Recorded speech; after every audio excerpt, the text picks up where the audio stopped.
Good morning, everybody. A very warm welcome to our Circular Cities Conference. Can I please request you to get seated? We'll get started in a moment now. If you want to get yourself a tea or a coffee, please go for it, and please bring it back to your seats. We'll get started in a moment. So, very good morning again. My name is Rakesh. I'll be the MC for the day, and wonderful to see all of you here. It's really been an amazing experience for us to host this. Very big thank you to the consortium of partners who are hosting this event today, GIZ, UNEP, the NIUA, and CEEW. So it's been a great set of people, and we've really done a lot to come up with a very simple but interesting and interactive program for you. And we hope that we can keep you interested and engaged today. So let's get started with the inaugural part of the day. I'd like to invite Paramita De from NIUA to deliver the welcome address. Thank you, Rakesh. On behalf of the organizing team comprising NIUA, GIZ, UNEP, and CEEW, it's my pleasure to welcome all of you today. And thank you for being here. Firstly, I would like to thank all the city officials who have taken time out of the busy schedule to be here with us today. It's really encouraging for us to see so many of you here. I would like to thank our moderators and speakers for agreeing to be part of this event. And finally, all of you in the audience, a very, very warm welcome to all of you. Before we begin our deliberations today,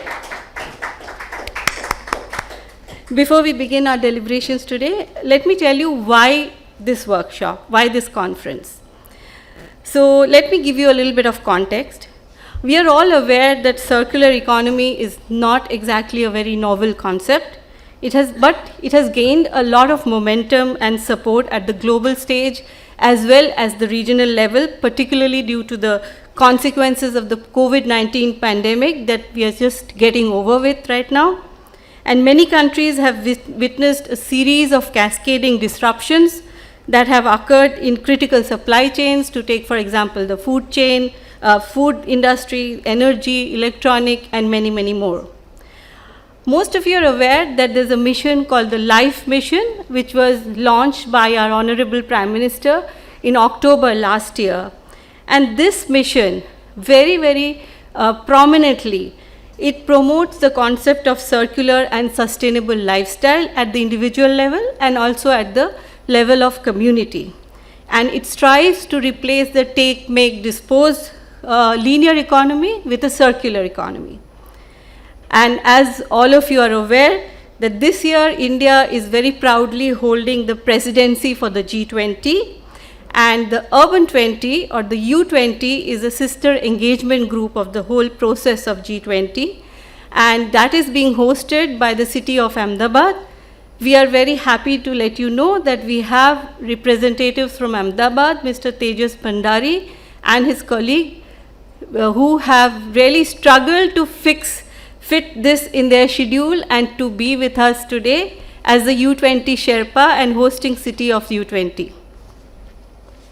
And we are also happy to let you know that NIUA is the technical secretariat of the U20 in India, and the institute is supporting as knowledge partner to the Ministry of Housing and Urban Affairs.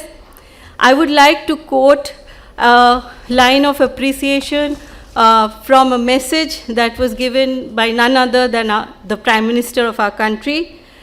I quote, "The fact that NIUA is serving as the Urban 20 Technical Secretariat under India's G20 presidency enhances the pride and honor associated with the occasion," unquote.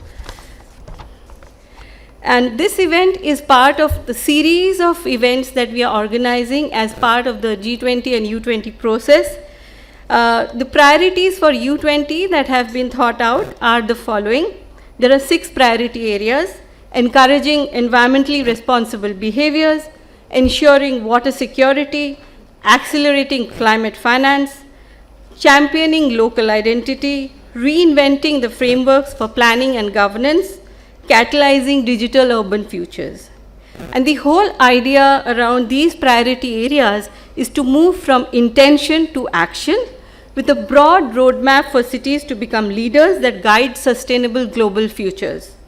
Circular economy and circular cities are all part of this, but more specifically, it is part of the first priority area, which is encouraging environmentally responsible behaviors.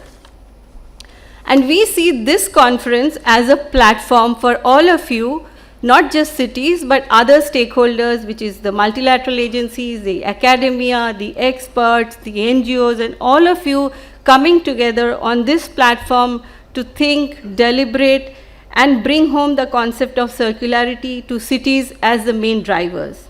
As you would have seen in the agenda, we have a little unconventional but simple agenda where we get more of you to talk and share rather than like a speaker talking and the audience listening. So you will have a lot of opportunities to engage with each other, know each other.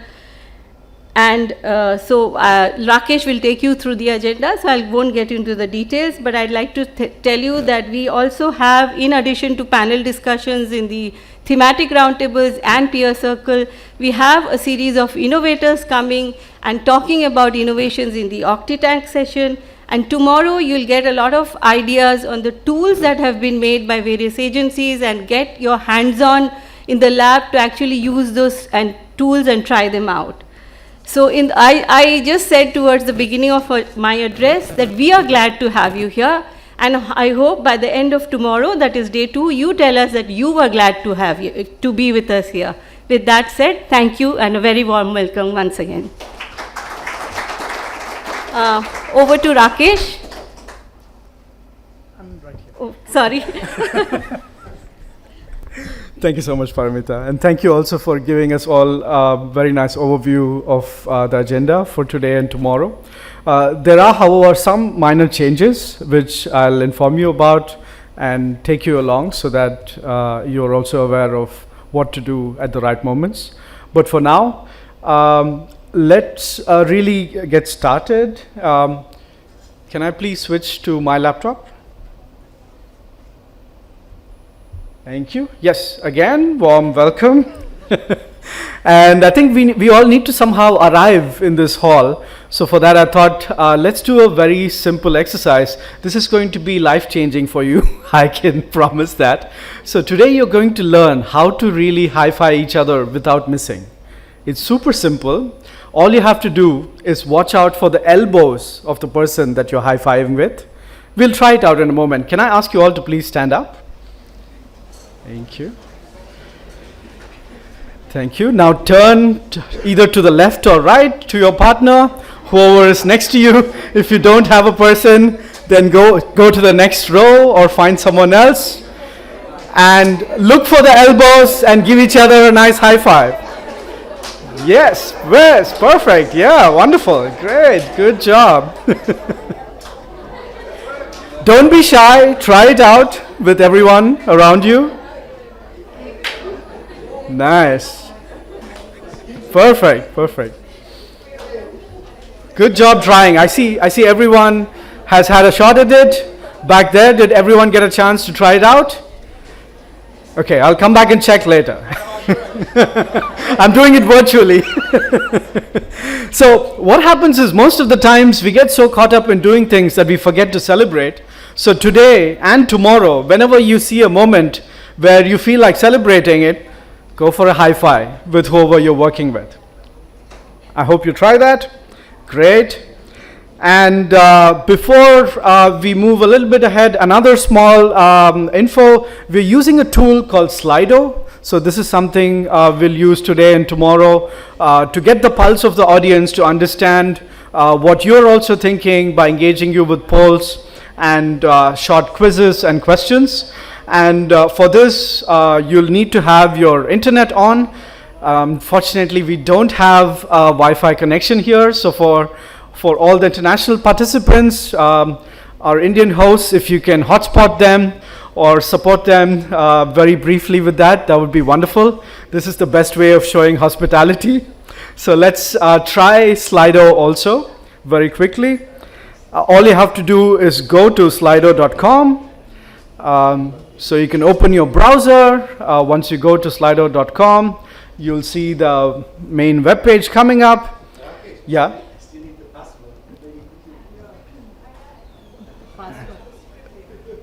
Which password for? Oh, we don't have Wi-Fi here, unfortunately. So you can get Shuva to maybe hotspot you, or Katharina. Yeah, perfect.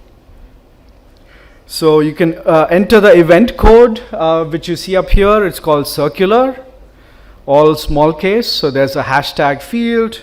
And if you just enter circular there, it will take you to that. And you'll see something like this, your first screen over here. There's the first question also ready for you. Describe your ideal vacation using one emoji. So use a emoticon to describe your ideal vacation. Just a second. Let me share that. So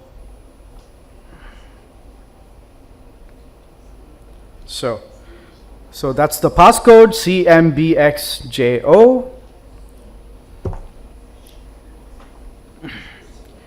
And let's see if you're able to answer that in a moment.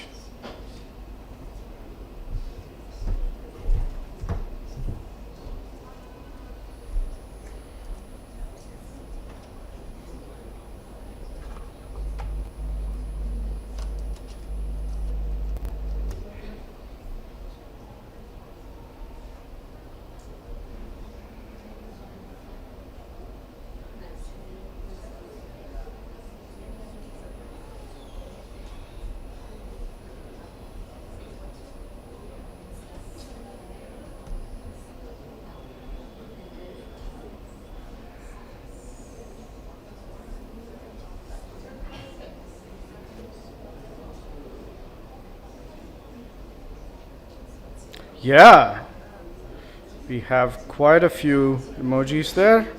Just a moment, going full screen.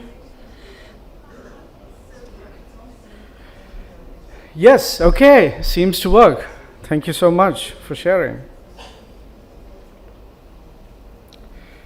It's a little bit of, there's at least one wave, a couple of beer mugs, and a mountain, so nice choices of vacations there. Good for you. Thank you so much. So there you go. That's a small test.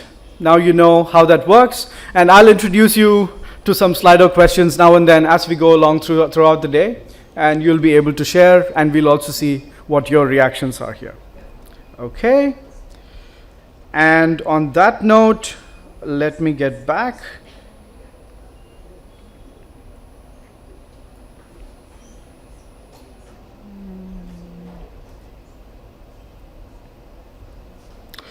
So, can I now invite Himani Jain from CEEW to do the context setting? Over to you, Himani.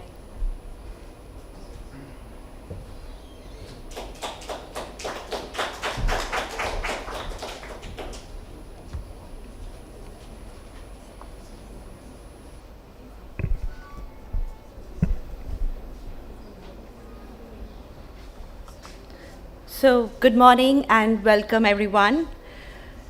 Here we are with the exceptionally different and unique opportunity that we have here. India's G20 presidency has provided us this platform. We can leverage the country and the world's best practices in implementing resource efficiency and to develop more resilient and circular supply chains. Circularity, circular supply chains, circular resources. Yes.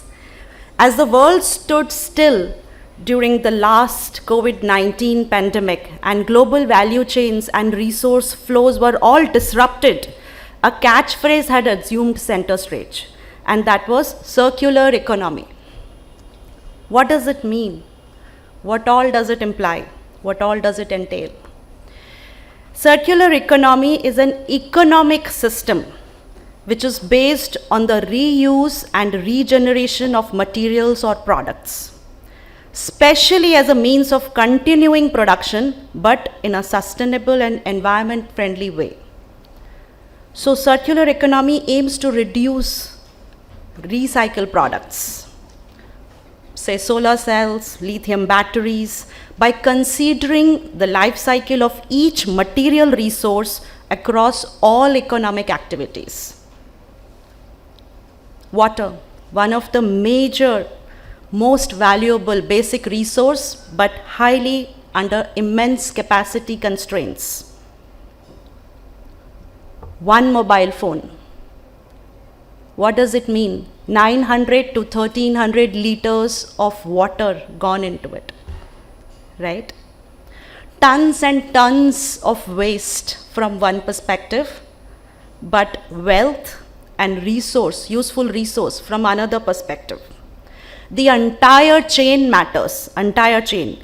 Each manufacturing or recycling point is a way to manage the resource much better and in a way that each stakeholder is held responsible. So, however, an active circular economy is much more than just resource management. We are just not constrained by the word resource management here.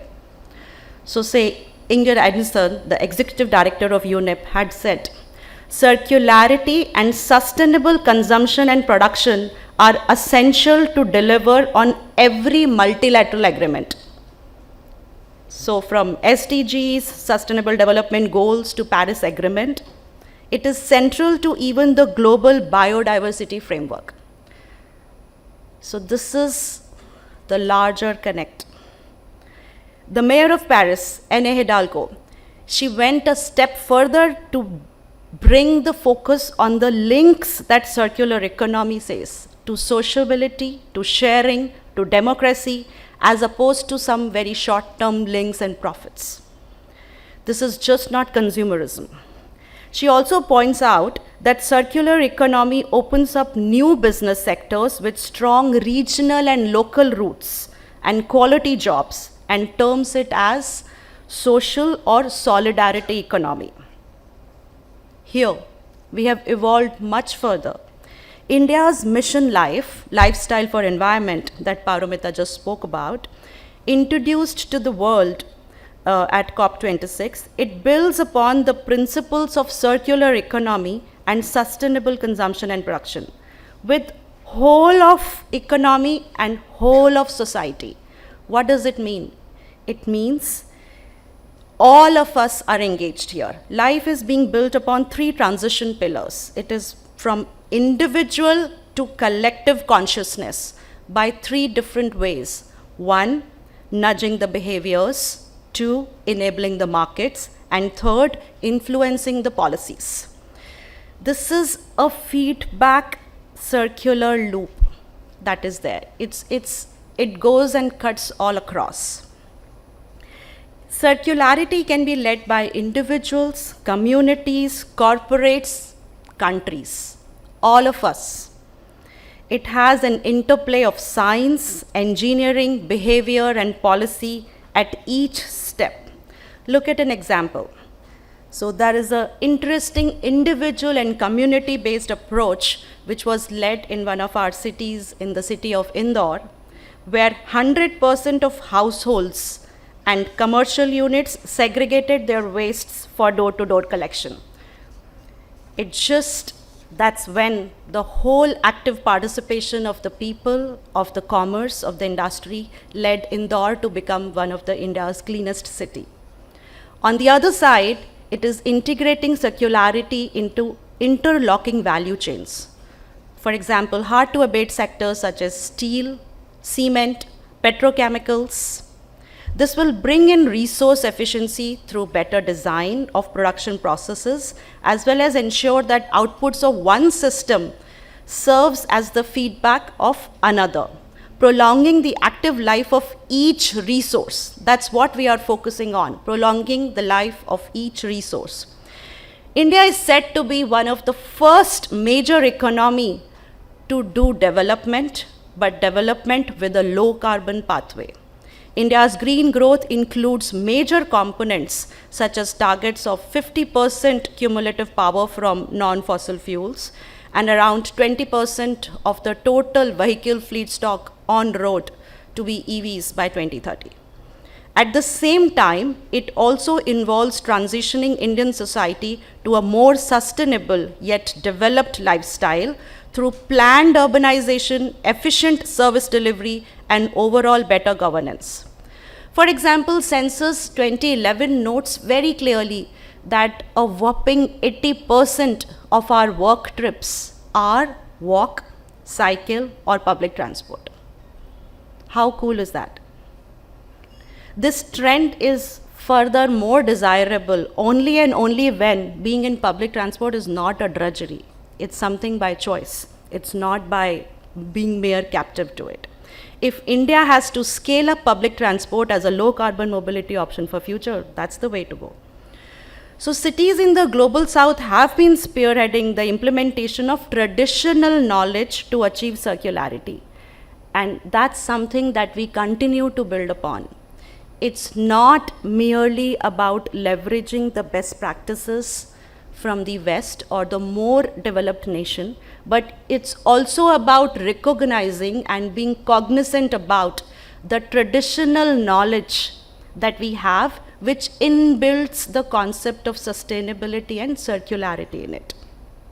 And these examples are found all around, ranging from high-value decorative agricultural products from marine plastics in Costa Rican fishing villages to reusing wastewater for apparel manufacturing here in Tirupur, India. So this particular conference touches upon three critical pillars of circularity, and we know it's energy and mobility, that's the first one. The second one being water, sanitation, and solid waste management.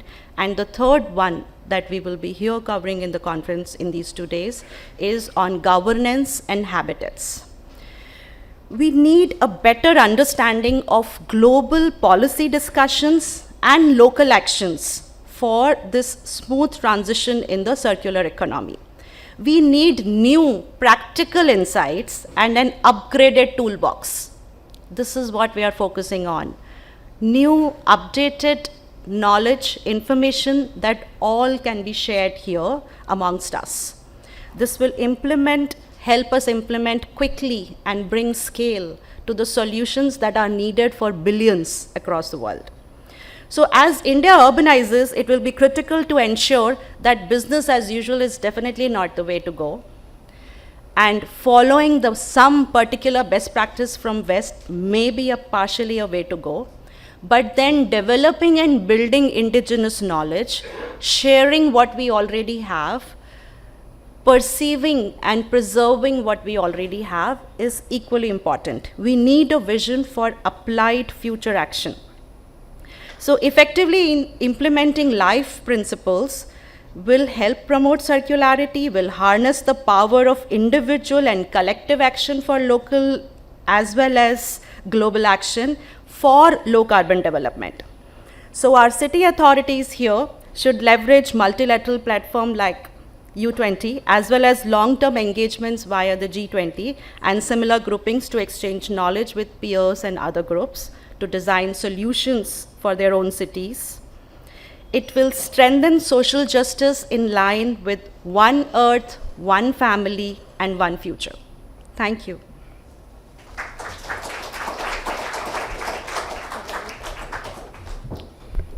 Thank you so much, Himani. I think we heard a lot of interesting data there. I hope you get to play with that in the course of today and tomorrow, and be very excited to see what reflections and insights we take away at the end of day tomorrow. So on to a little bit of expectation setting. So like Himani also said, we have these three different themes. So we'll be using this hall. This is called the Silver Oak Hall. And after the break, this will be partitioned into two spaces. So Silver Oak 1 and 2. And downstairs in the basement, there's going to be another hall that we'll use called Magnolia. Just so that you know, space-wise, what are the three different halls. It's also described in the agenda. And I just want to quickly make a note about how we manage time for the speakers. I know we all have a lot to share, and we're very eager to do that. But unfortunately, we are running short on time all the time. So we came up with a few ways to indicate that time's running out. So one of the things that we'll do is, if you see my colleague Katharina showing those flags to the left, you will see these flags of 2 minutes left, 1 minute left, and time's up. That's your indication to start wrapping up your talk, so that the next speaker can then get started, or the Q&A can get started. So that's one indication. The second indication would be the sound that we'll play. Once more.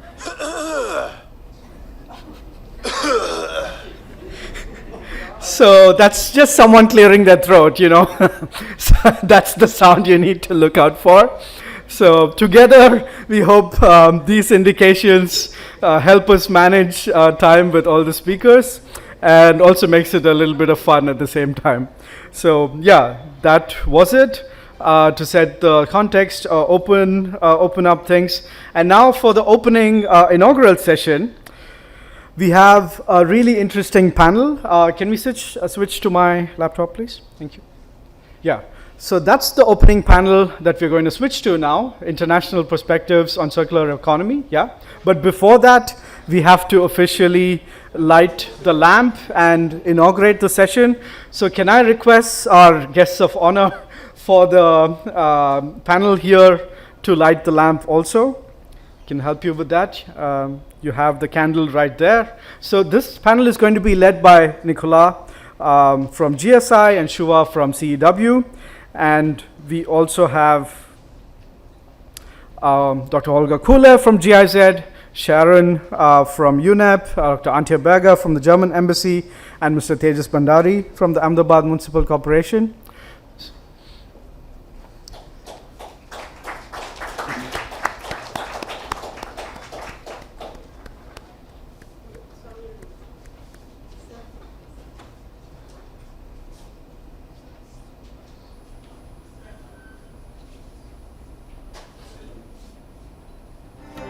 Gaurav, you're in the scope of the...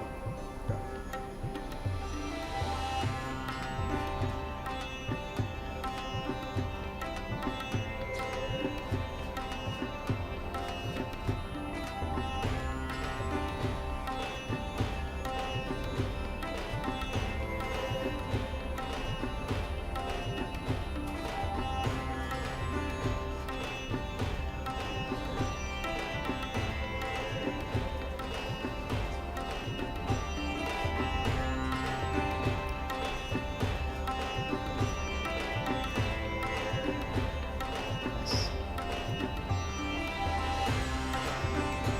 Thank you so much. With that, we have officially inaugurated the conference too. So can I welcome our panelists on stage? Please take the stage. And you have 20 minutes. We hope to close this panel at 11 o'clock. Your mics are on the table. You can use that.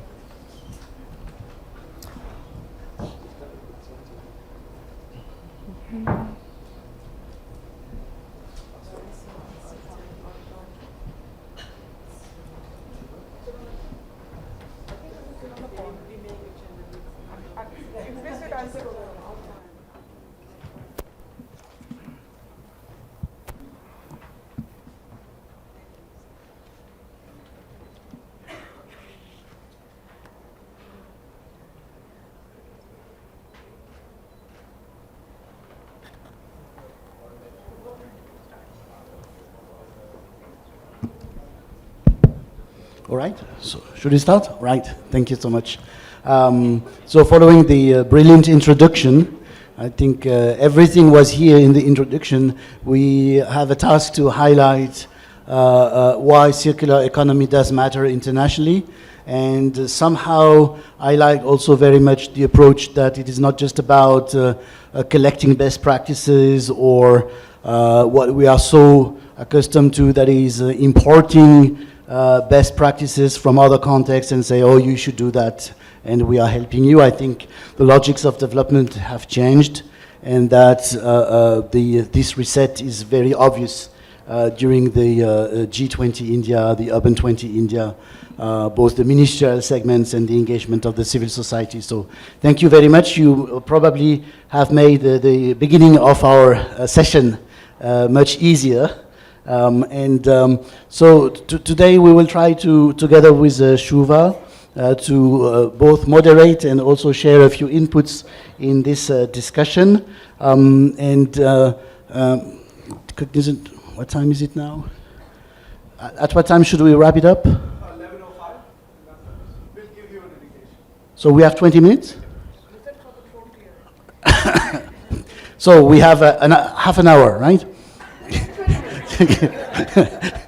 Just to circulate among the different times up. Yes, thank you. To circulate among the issues of circular economy. So how should we best proceed? Maybe,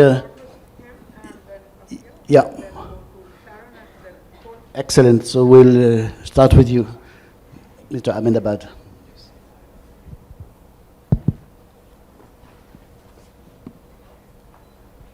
Thank you, Nicola.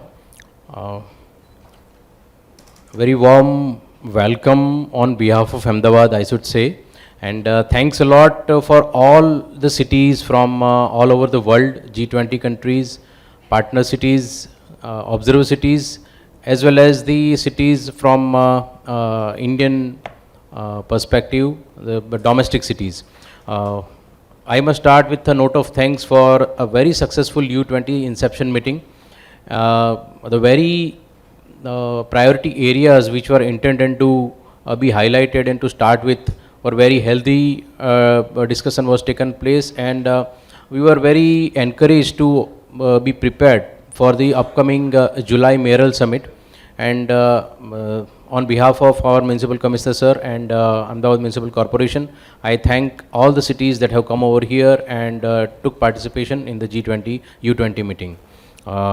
Now, as far as we are concerned with this panel discussion, I think energy and mobility that we are supposed to take now.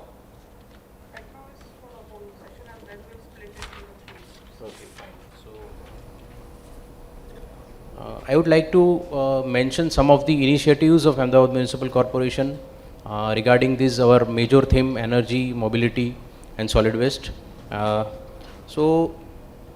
As Himani ma'am have very rightly opened up the session, that reuse of the resources, as we know that reduce, reuse and recycle are the three mantra that we all have to follow as the cities.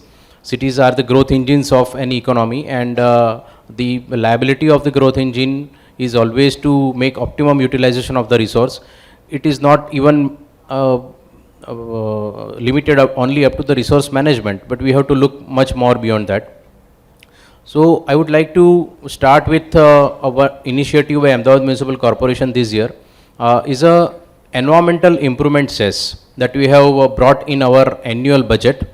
And the principle is based on that the premise is very principle that roads that we build up, the city space that we provide is not meant for the motorized vehicle only, not for the cars, but roads are for public also. Based on that principle, Ahmedabad Municipal Corporation has come up with a principle, a cess, environmental improvement cess, that we are going to levy in the property tax of each and every property of the city. We serve property tax bills to each and every around 20 lakh or 2 million properties of the city. And this year now, 1st April onwards, we are going to add one component of environmental improvement cess.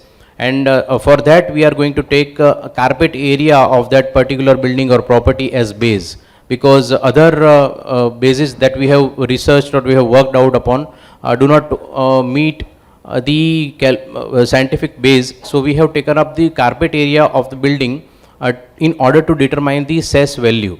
So, and that particular thing will be the money generated, the amount that we will be receiving as a property tax component as environmental improvement cess, we will be utilizing for funding towards the public transport. So, for encouraging and accelerating the circular finance, we have come up with this concept this time. The initiatives that already we have taken up and working, and we are having a way forward also, I am going to mention all those points now. As far as energy sector is concerned, Ahmedabad Municipal Corporation had established an energy cell in 2012. An energy efficiency cell was established, and the main mandate of the energy efficiency cell was to go for the power factor correction first of all. And in power factor correction we have made so many fine tuning in the water pumping stations and sewage pumping stations, and we have also been successfully installed 1.9 megawatt of solar rooftop systems and 21 megawatt of wind energy systems. Ahmedabad city has a collaboration with empaneled agencies across the Gujarat state, which has come up with wind farms, wind solar projects in Nakhatrana in Kutch district, and around 21 megawatt of wind energy system is established based on internal rate of return model, in which the capital expenditure is borne by Ahmedabad Municipal Corporation, while the entire O&M is borne by the agency which is taking up the task. Apart from this wind and rooftop solar, Ahmedabad Municipal Corporation through these two mechanisms has been able to prevent around 1.78 lakh, that is 178,000 tons of CO2, and save over 193 million units of electricity. 1 kilowatt, that amounts to around 0.92 kg less CO2 emissions. Energy efficiency cell has also been able to optimize around 10% of the utilization through renewable resources. So by optimizing the renewable resources, we have moved forward towards the energy efficiency. In the transportation sector, Ahmedabad Municipal Corporation basically runs two kinds of public transport buses. One is called the Ahmedabad Municipal Transport Service, AMTS, and another is called Bus Rapid Transit System. The Bus Rapid Transit System has been awarded, Ahmedabad's BRTS has been awarded as the model BRTS system all over the India, and ministry mandates to follow the Ahmedabad Municipal Corporation model for successful operation of BRTS. AMTS and BRTS together are spreaded across 160 kilometer in the city, and more than 1,000 buses are run daily. Out of these 1,000 buses, 200 buses have been recently replaced with EV based electric vehicle operations, and we have also aimed to phase out all the diesel buses by the end of year 2023. By this initiative, we have been able to minimize 21,000 kg of CO2 per day and save around 15,000 liters of fuel per day. As of this mid-February 2023, a cumulative total of 74 lakh liters of fuel have been, that is around 7.4 million liters of fuel have been saved. City government also constantly monitors carbon emission and resource use of public transportation through digital tool launched as part of Gujarat's Green Mobility Program. So this Green Mobility Program is also one of the initiative of Ahmedabad Municipal Corporation that is aimed at circular finance. One last point of circular finance is solid waste, in which we are in process of way forward. We are in process of establishing 2 waste to energy processing plants that is amounting 1,000 tons per day capacity each, and one new 1,000 tons per day capacity construction and debris waste plant is also under process. Apart from it, one biomethanation plant around 500 tons per day capacity is also under progress. So these are the initiatives and way forward for Ahmedabad Municipal Corporation for circular finance. With these remarks, I would like to conclude my remarks, and thanks to all of you. Thank you so much, Commissioner Bandari, and I would like to pass it on to Dr. Antje Berger, maybe as a representative here of the German embassy and also a supporter of this conference. As you understand, we have very limited time, so let's try to have at least 2 rounds of inputs from each one of us. The floor is yours. Thank you so much, Mr. Bouchour, and also thank you so much, Mr. Bandar, for your insight from Ahmedabad. Dear officials from cities, colleagues, particularly from GIZ, ladies and gentlemen, friends, I'm really delighted to be here with you and share experiences of the Indo-German cooperation in the field of climate and environment, particular circular economy and circular resources, and also to share our own thoughts, visions, and experiences. I have started with a definition of circular economy and circular resources, but Mrs. Jane has already given that, so we can skip that and just because, and you have said it as well, but we cannot repeat it as often as possible, the 3 magic R's: refuse, reuse, and recycle, and there are actually 10 magic R's, so it's a long list, but those 3 is already important.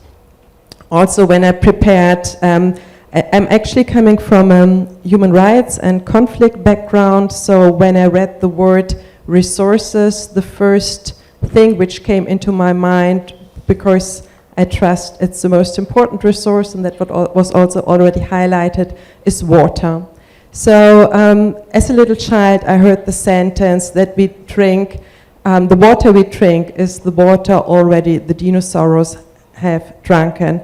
So that really sparkled my mind and still does, because I really wondered whether nature is has the force to not to lose that water. Yes, and while I became a lawyer and not a chemist, I doubt that we will keep that water circle in a way that water resources can be used as we have done it in the past. And climate change is already teaching us that we have a water scarcity, and while former wars were fought for oil, future wars will be fought for water. Water and waste are really connected so much. Just one little example. If you ensure that tap water is drinkable, you save a lot of energy and CO2 and pollution by not putting water in glass bottles or plastic bottles, but just tap water. Also, think about all the water reservoirs like glaciers. They're supposed to provide us with a steady flow of drinking water and not with outburst floods like we have seen in India. I do not want to share with you now, but maybe later, my experiences on acid rain in Germany, which I have experienced as a child, and also not on the pollution of the River Rhine, where we have seen tremendous efforts on European cooperation to make that Rhine, that river, quite livable. But we have also seen environmental disaster recently, like the environmental disaster at the Oder last year. So Europe is far away from being a heaven on biodiversity. But we are here to share experiences, and Germany and the European Union and other countries really cherish the cooperation with India, because India is the best example of many things, and your G20 presidency with the really nice logo, One Earth, One Family, One Planet, shows that you are committed to those topics.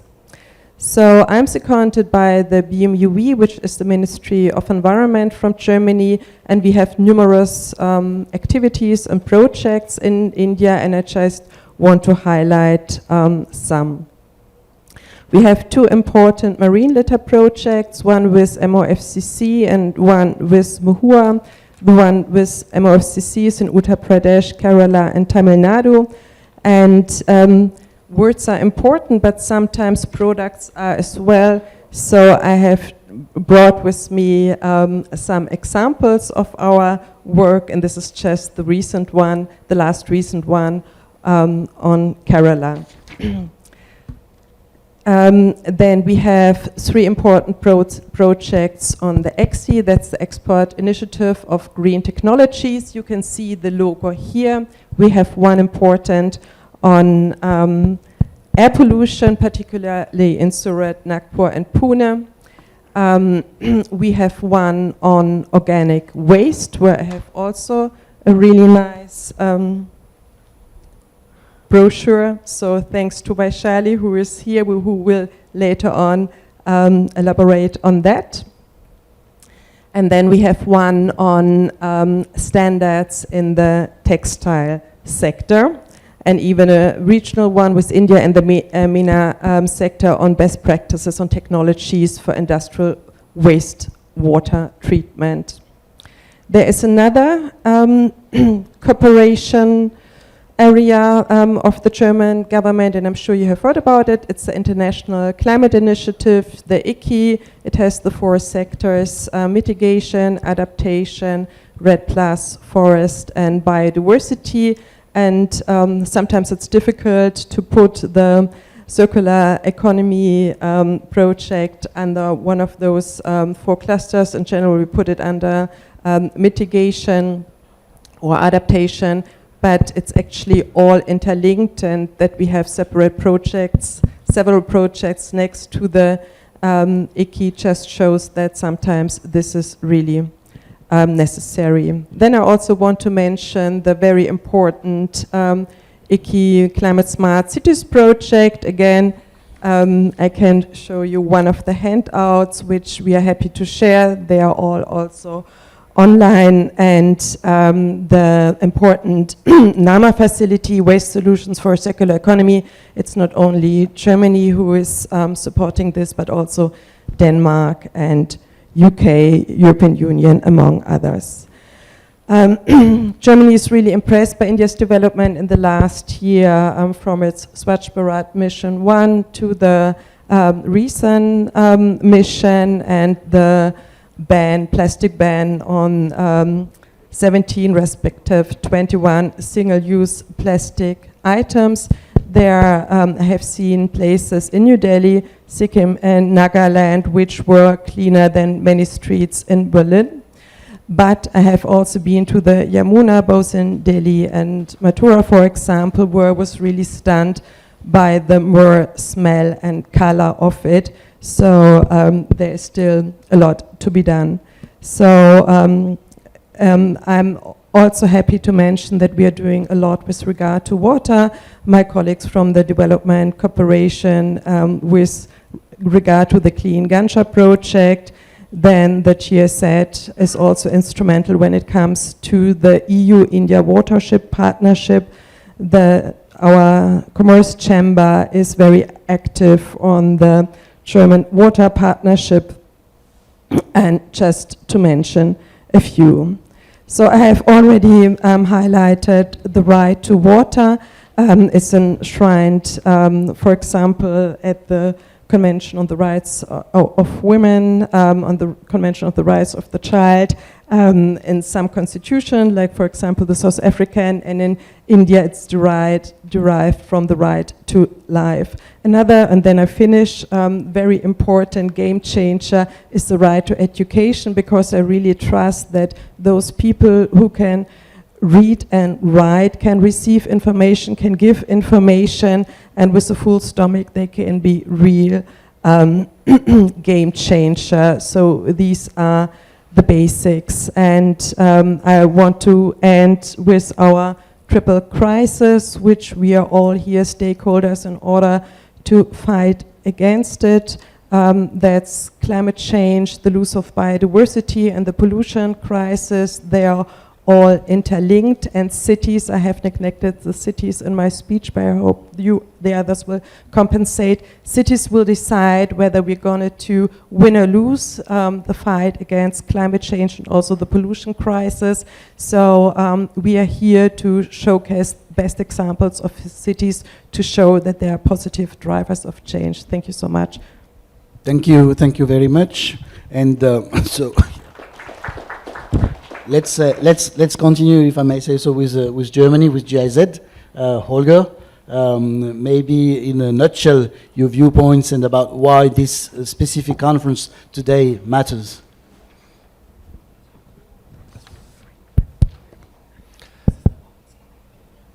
I'm very glad to be here, and I mean, many of you know already our colleagues who are on a sort of daily basis in contact with you. For instance, Vaishali, working in India about organic waste, and we have another colleague who is not here today. He presents a project about clean air. His name is Raghu. And I come a bit like a sort of helicopter far away from GIZ headquarters in Germany. And you might ask why I'm sitting here and not my colleague Vaishali. We are actually working within that very program Antje just mentioned. It's called Export Initiative for the Environment. And the GIZ, if you like, is acting always on behalf of our ministry. So in that very case, we are acting and implementing consultancy, technical cooperation activities, actions on behalf of the Ministry of Environment, Environment in Germany. But there is something very specific, and that's maybe a bit of legitimacy why I'm sitting here. Within that very program, working about technologies, technology transfer, how to get cities, let's say, involved in our activities, I'm in charge of a sort of a bridging between local actions, experiences that take place in cities all over the world, and the global debate. And you see this logo, it's called Global Solutions. That stands for Global Solution Initiative. That's a platform. Yamuna is sitting next to me here. That's a platform where, let's say, think tanks all around G20 countries gather. And think tanks, some of you might think, oh, wait, that's a nice abstract way. No, they are somehow consultants to the G20. So they have that mandate to analyze existing experiences, to formulate recommendations to the G20. So and what we do actually is working at that interface between real practice in cities like you are very much engaged with and those global debates.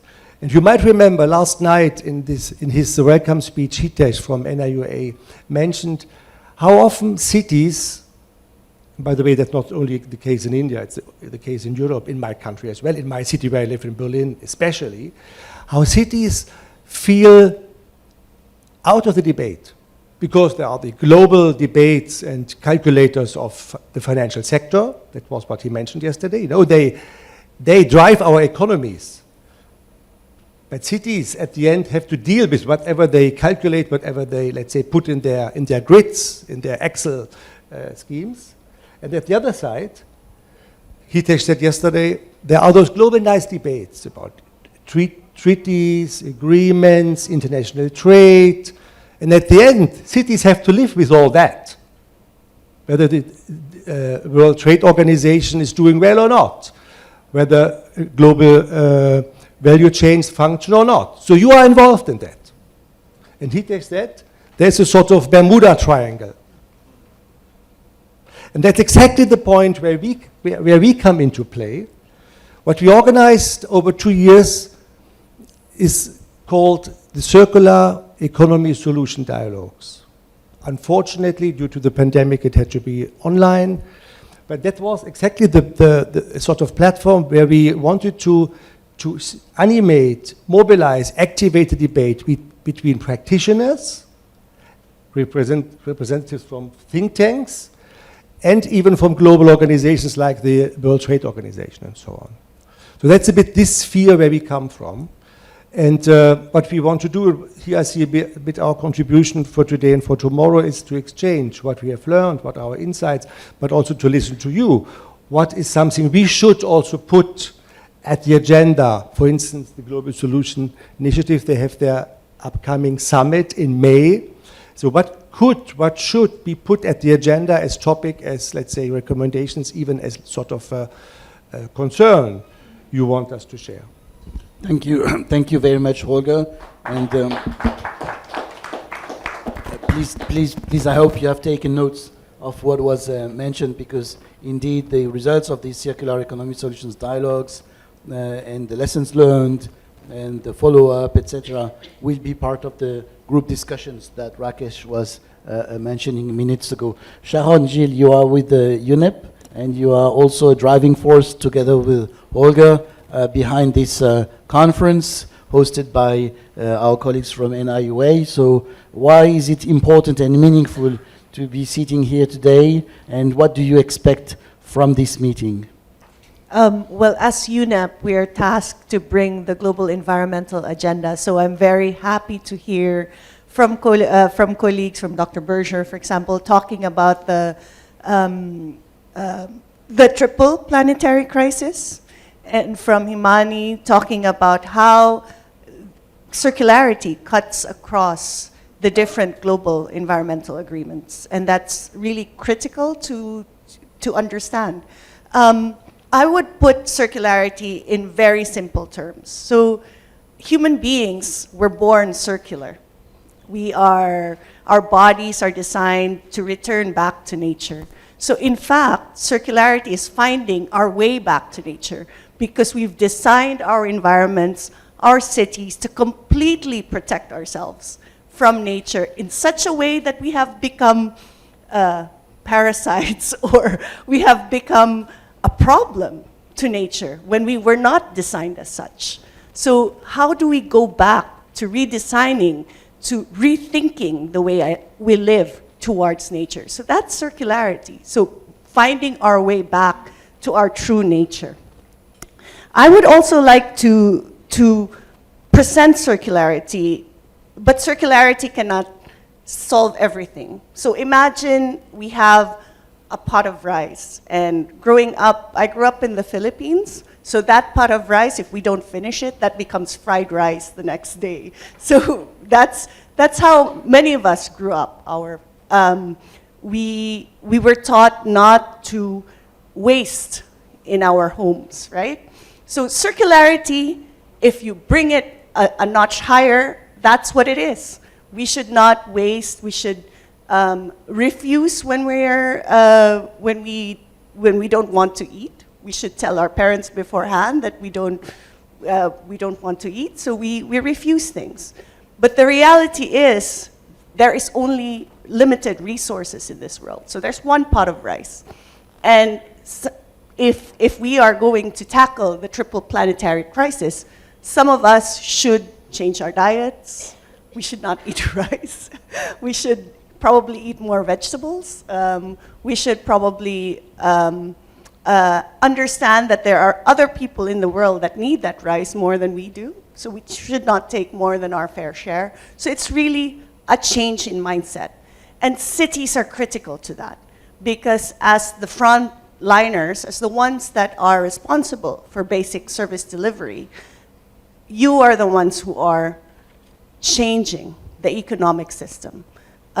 City leaders, and especially the global leadership of India, would be critical to making that change. So I end here. I hope I have not gone beyond the 2 minutes. No, thank you so much. And we are indeed sharing that pot of rice. And we are also sharing the same time frame, and we have only 3 minutes and a half left, according to 2 minutes left, right? Let me just add on behalf of the Global Solutions Initiative two words, and then I will let our colleague Shuva Raha to finish if she would like to say a few words also. Two questions, so that will be very fine. Holger was mentioning that this conference is kind of an outcome also of the 18 months of intense dialogue. We have our colleagues here, Kostas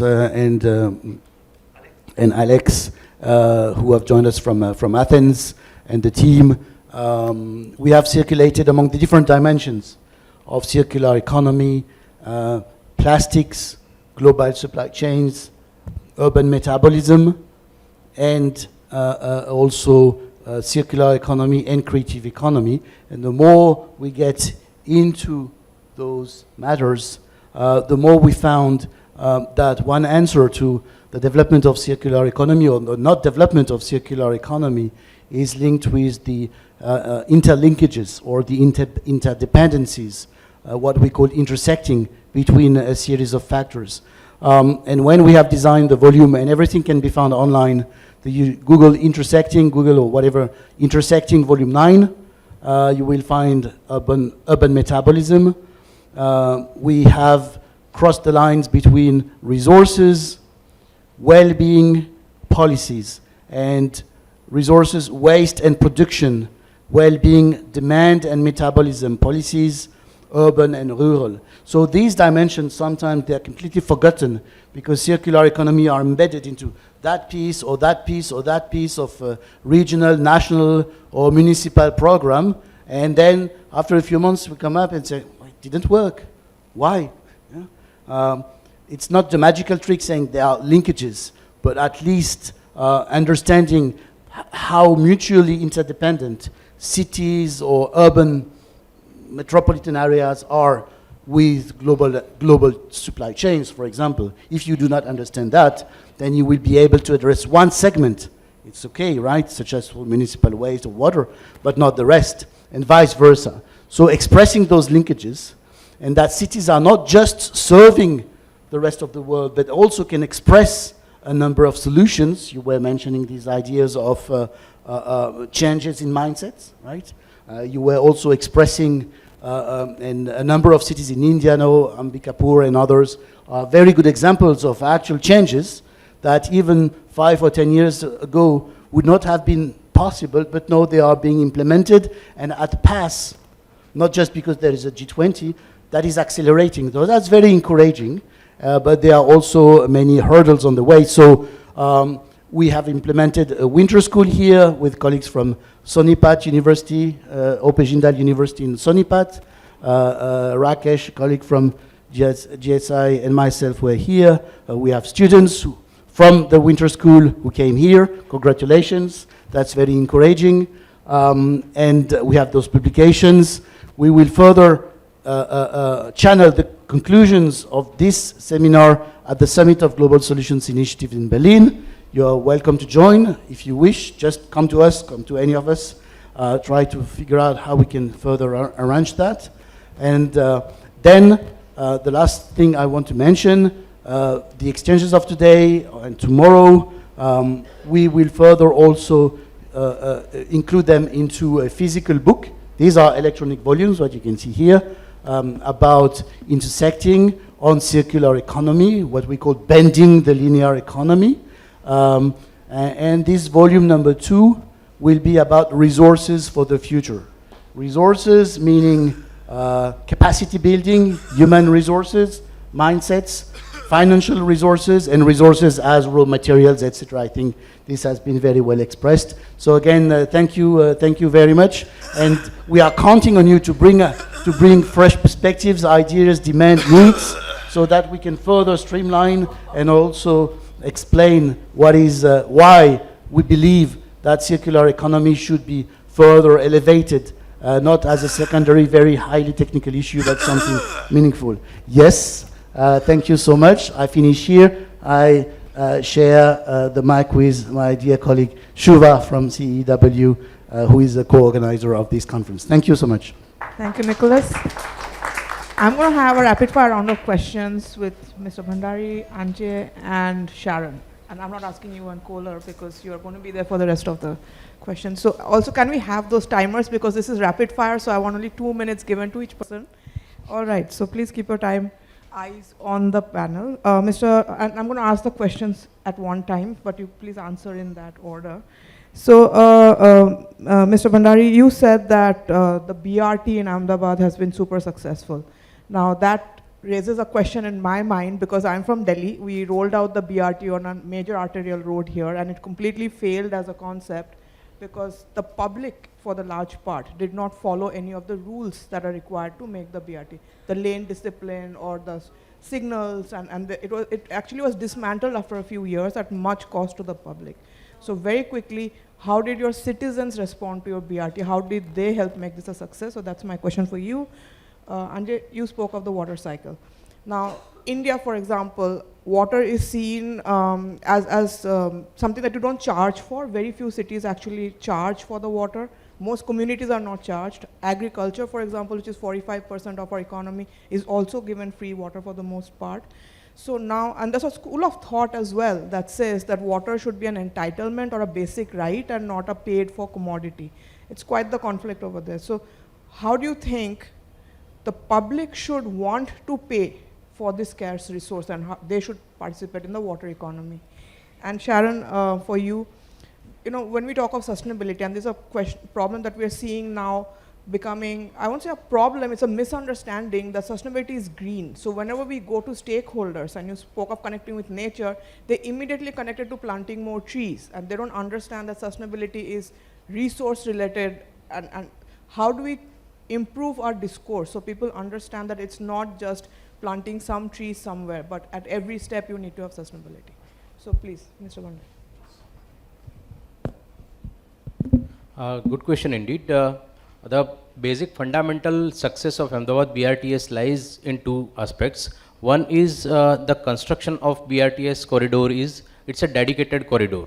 It is unlike Delhi, there is not mixed corridor, it is a dedicated corridor, and there is a fine of 10,000 rupees if any other vehicle goes in the dedicated corridor meant for the bus. Not even the ambulance is allowed in the dedicated corridor for the BRTS, though there are exceptions, and it is not taken that much punitively if ambulance goes inside. But over the period of time, we have been successful with active cooperation of the people that the dedicated corridor meant for the buses are not used by any other traffic. Even to control it more, we have deployed electronic gates, sensor based, and we have been successful in closing the gate for the other traffic, number one. Number two, the overall BRTS network is designed in such a way that it meant the 132 feet ring road, that is the inner ring road, which is very arterial road for the Ahmedabad city, that catches most of the people traveling for the daily trips to work and home back. So initial 52 kilometer network was based on keeping mind in that, so that it made people to use that more. When we started BRTS, for 3 months, we had kept the entire BRTS network free of cost. So for 3 months, there was no any charge for any person. So that made the initial movement, and that's how we are reaching to around more than 6 lakh ridership and more than 50 lakh or so more revenue generation from single corridor. So to sum up, what he said is what Himani had also said, that each of this is a mix of technology, policy, behavior, finances, many things going to making anything a success. Thank you, Mr. Bandar.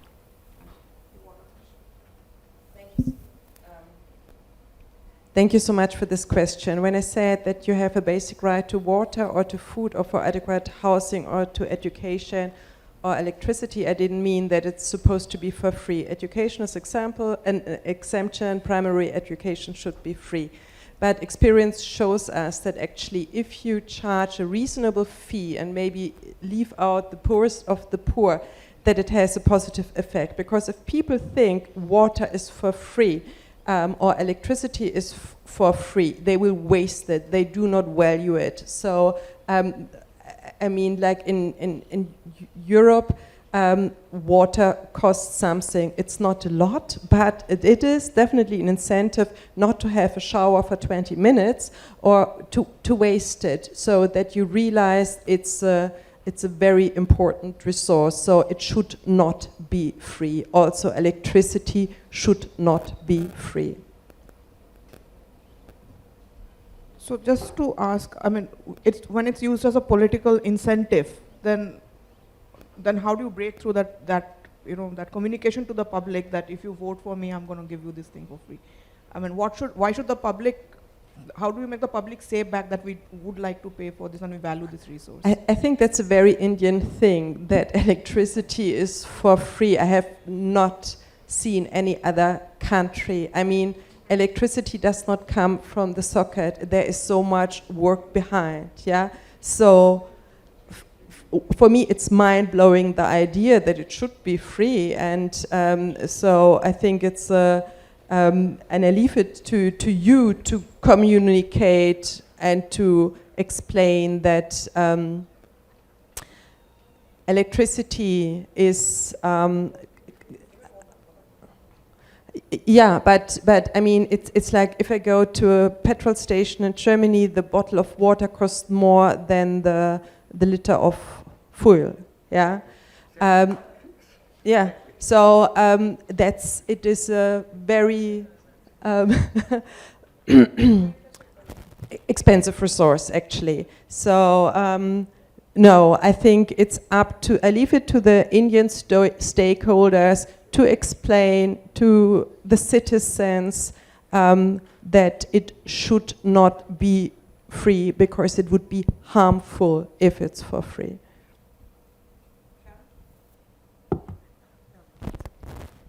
That's I didn't know water here was free.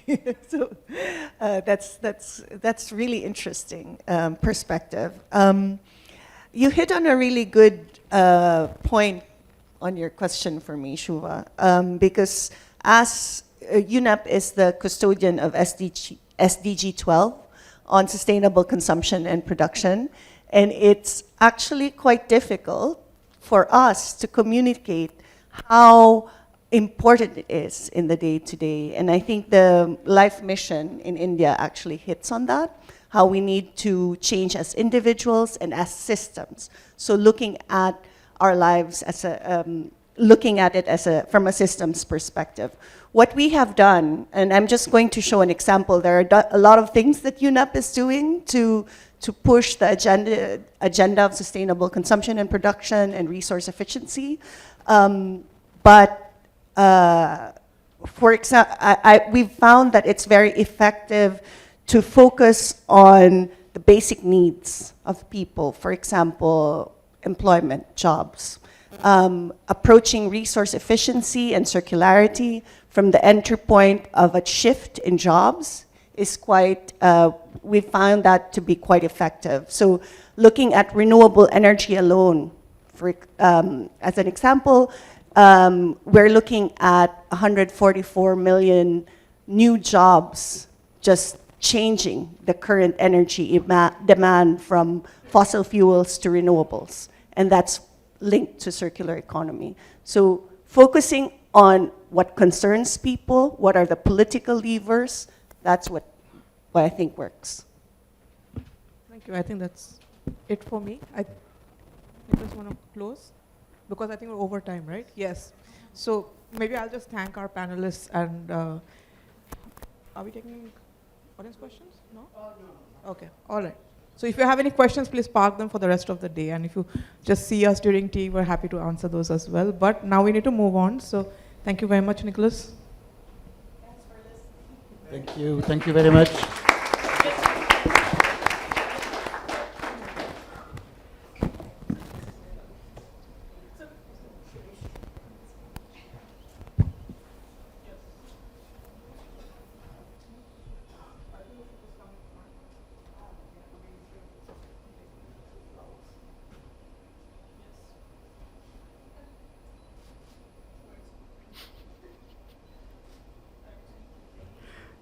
Thank you so much, dear panelists. It was wonderful listening to you.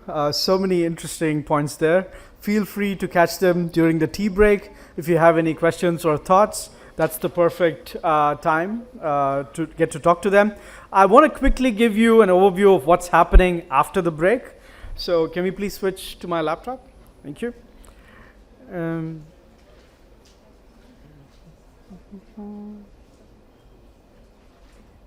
Yeah, perfect. So there's going to be a break now, and after the break, this hall is going to be split into two, and there's a small change in the agenda, like I said before. So Silver Oak 1, which is going to be that portion of this hall, that will be hosting the Energy and Mobility Thematic Roundtable. This portion of the hall, which is Governance and Habitats, Silver Oak 2, and Magnolia will have Waste and Wash. So that's the split. If any one of you has a doubt, please reach out to our registration team. They'll help you and guide you to the respective rooms. And after that, you will continue to stay in those spaces. If you feel like you can also move to another space, I leave that to you to decide.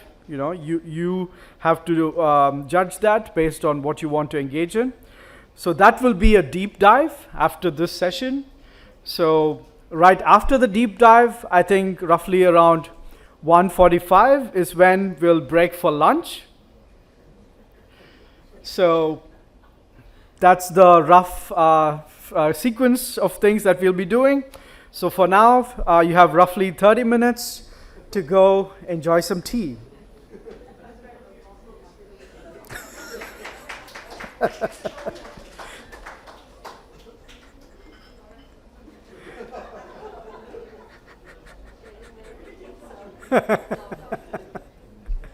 So tea and snacks is served right outside this hall, and you have 30 minutes for that. So can I please request all of you to take your belongings, because we need to partition this hall, so I don't want you to miss out on some of your stuff.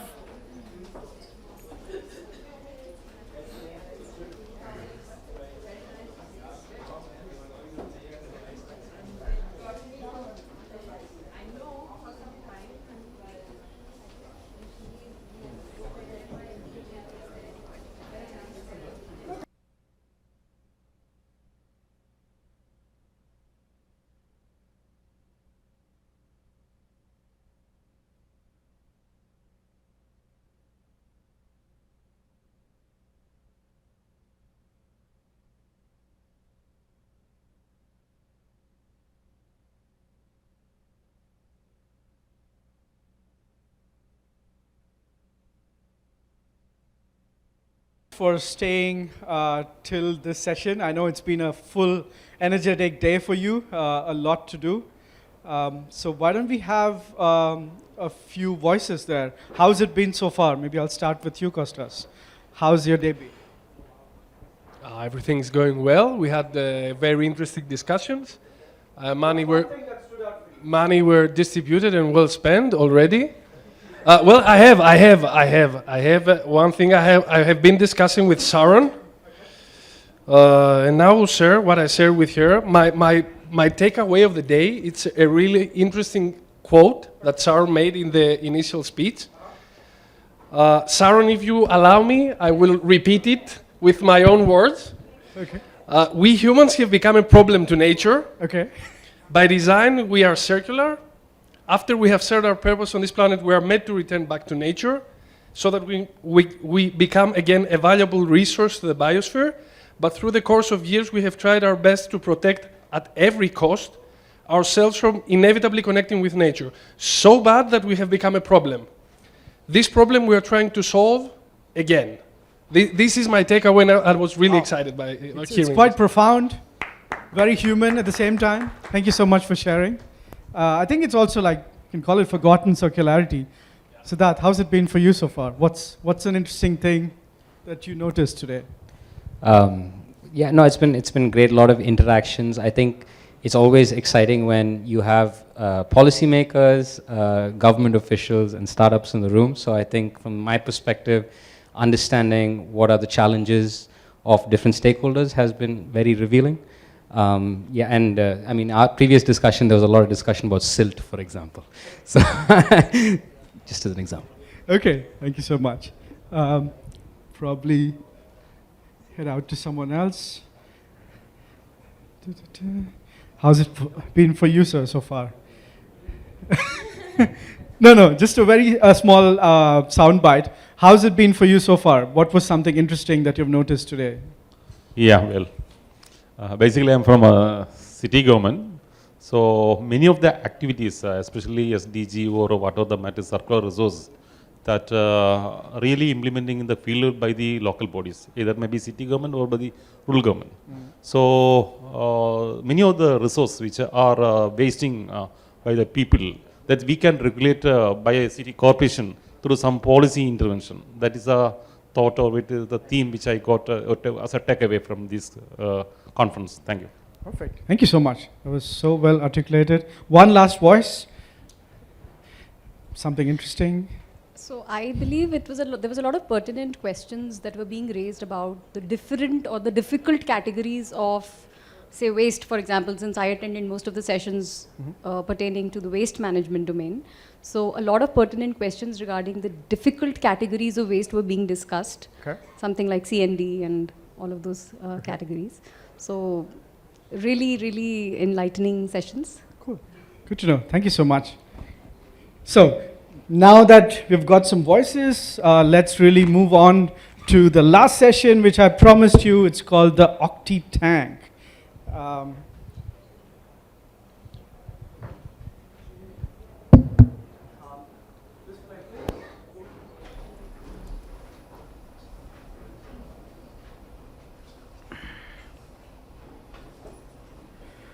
So obviously we were inspired by the Shark Tank, but we decided to go for the octopus as the animal because we found the shark a bit too scary. And an octopus is way more smarter and smarter than even us humans, so that's where the OctiTank idea came from. Again, thanks to Shuva, you were the inspiration there, I think, in the conversations that we had behind it. And how's it going to work? It's very simple. We have some inspiring innovators and speakers. Each one of them gets 5 minutes to come and pitch their idea or solution. And there are just 3 simple elements to that. One is, what is exactly their idea all about? The second part is, why is their idea relevant, especially in the context of Indian cities? And the third part, how can this be scaled? Or what is the impact on Indian cities? What is the connection? How can it really move forward? How can it be taken forward? So these are the 3 elements that we're looking for.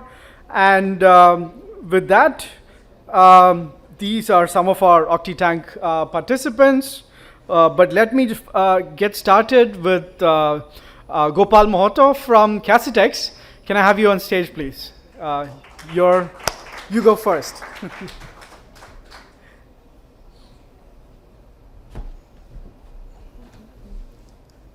Thank you so much.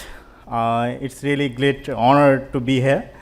And I'm Gopal. I am from a small city called Rangpur in Bangladesh. I am Director and Chief Technology Officer at Casitex. And at Casitex, we are trying to solve a few problems that are related to this EV industry and more related to how to achieve these circular city goals with the limited resources we have. If I highlight a few challenges that we are facing in today's world, first one is that how critical is to adopt these electric vehicles in terms of the developing country or the global south. So if I give an example from Bangladesh, that we have more than 5 million of last mile electric 3-wheelers. Yes, the number is crazy, and if you think that these are not Tesla, these are not that much reputed vehicles that we know as EV, but these are pure electric vehicles. That is the major thing we have to consider. These vehicles don't have the tailpipe emission. But the second question that arises that when this vehicle gets charged from the grid, and grid is not totally powered by renewable energy. In terms of Bangladesh grid, 90% of the grid is powered by fossil fuel. In terms of India and most of the developing countries, the situation is not yet that much in favor of renewable energy. Things are getting changed day by day, but not yet. And the third question will be, after a certain time, that we know that 2030 will be the biggest year to shift from gasoline vehicles to electric vehicles. And after 2030, as already we are seeing these Tesla-like vehicles on the road, so what will be the scenario? Because there will be lithium-ion cells all around us that will need a proper recycling facility that we don't have yet. So at Casitex, we are trying to solve all of these problems from local perspectives, and I think it's truly a global approach because Global Solution Initiative invited me to pitch my idea in front of the global audience. So what we are doing, we are providing solar recharged battery swapping solution for these last mile electric rickshaws. And yes, these are called rickshaw, e-tuk-tuk or e-auto. So I am addressing all of these vehicles, not any particular category, just the 3-wheeler last mile transport. And we are doing this with rechargeable batteries and lithium-ion solution based. And these batteries are truly charged from solar energy in the swapping stations, then you can use it as a regular vehicle, just you have to swap a few times a day. And the second most biggest problem that I talked about the energy source, and the lithium-ion batteries is now providing most of the battery storage technology is based on lithium-ion, and we are utilizing the second life cells actually, and we are calling it upcycling, something like that. After the first life that we are using, if you consider a Tesla Model S, there is about 100 kilowatt hours of battery, 30,000 cells inside the car. And after a certain period of time, this will be not usable in that vehicle because of the performance of the cell, but it still have a very much considerable life, more than 50% of the original capacity. That we are considering a second life cell. And I am proud to share that our facility, our research and development center in Rangpur, we are one of the pioneer globally in utilizing the second life cells.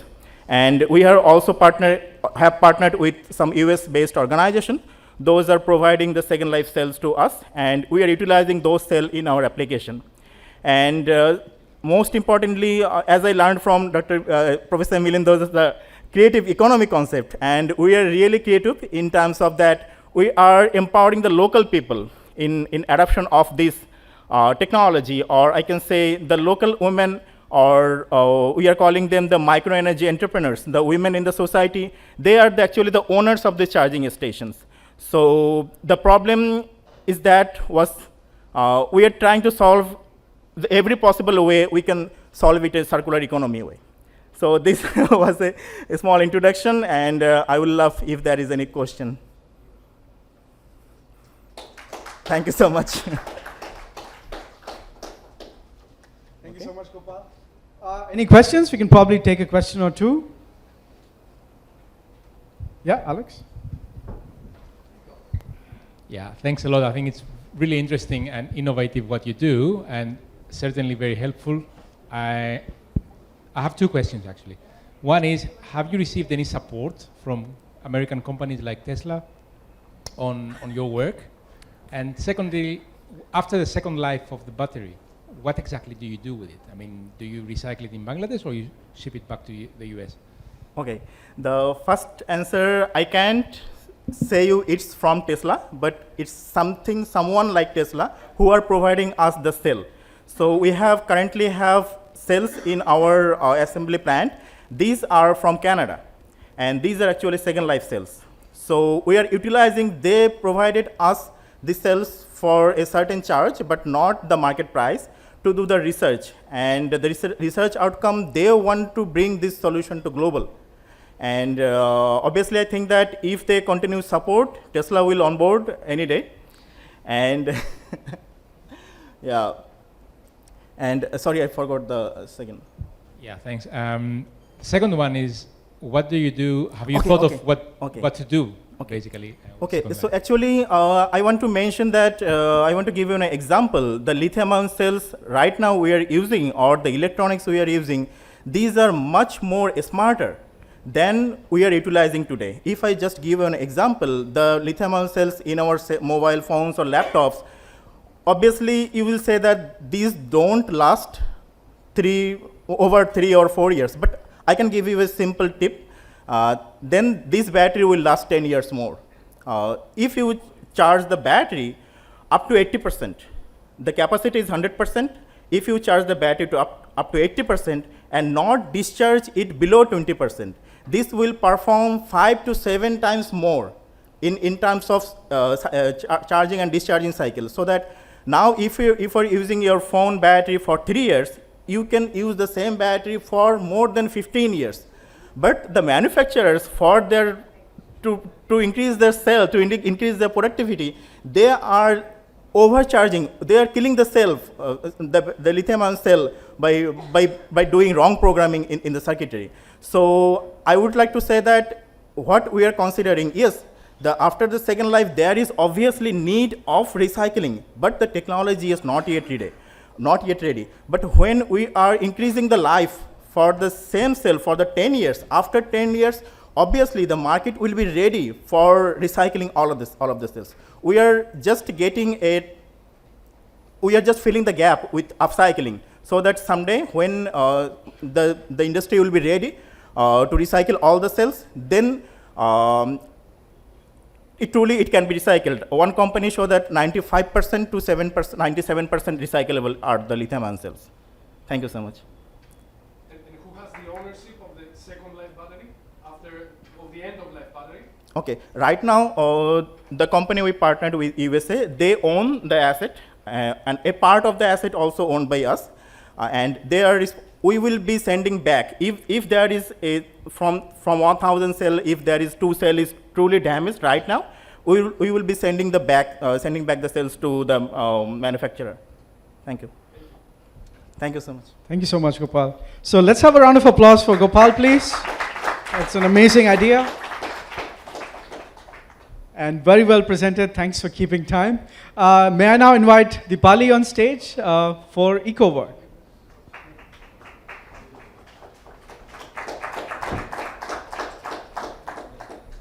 This is always a challenge for me because I either have to go on my toes or have to bring down. You can just use your hand mic if you want. Yes, I think that's easier. So, good evening, everyone, and thanks, Rakesh, and to the Circular Cities team for inviting us here. I'm Deepali, and I'm one of the co-founders of EcoWork. My other 2 co-founders, Dia and Mike, are based in Switzerland. And together we've been working on e-waste for collectively over about 40 years. I know my gray hair is not enough to show that, but it really has been a long time that we've been working on it. And one of the things that we said was, we've been consulting, we've been doing advisory, we've been working in development cooperation all these years, but it keeps coming back that the informal sector is the linchpin in managing waste. They control the waste chain right at the beginning, when it is collected, how it goes, how it travels. And our cities are such digital powerhouses today, whether it's the infrastructure of 3Gs and 4Gs, whether it's the devices we have at home, what we use in the offices, all of this is actually collected and handled by the informal sector. And this is true not just in Delhi. Delhi is the nerve center of e-waste in India, but we've seen this in cities all around the world. And so we thought that there is this huge focus on formalizing the informal sector. There's been a lot of work, there's been a lot of training, capacity building, all sorts of other activities, but it keeps coming back that the informal sector needs to still be integrated, it still needs to be formalized. And one of the ways we thought was to actually create a physical and digital solution, provide them this platform, this interface, to actually support them to do that. And that is what EcoWork is. It's that solution which really brings the informal sector and the formal sector together. We want to give them a co-working space. So we have a 21,000 square feet facility right now where they can come and use it. They can just rent it, pay as you go, just as you do on your mobile phone. Come and use the space in a good way where they have the right tools, they have the right training, it is properly ventilated. It gives them a lot of pride actually to work from such a space.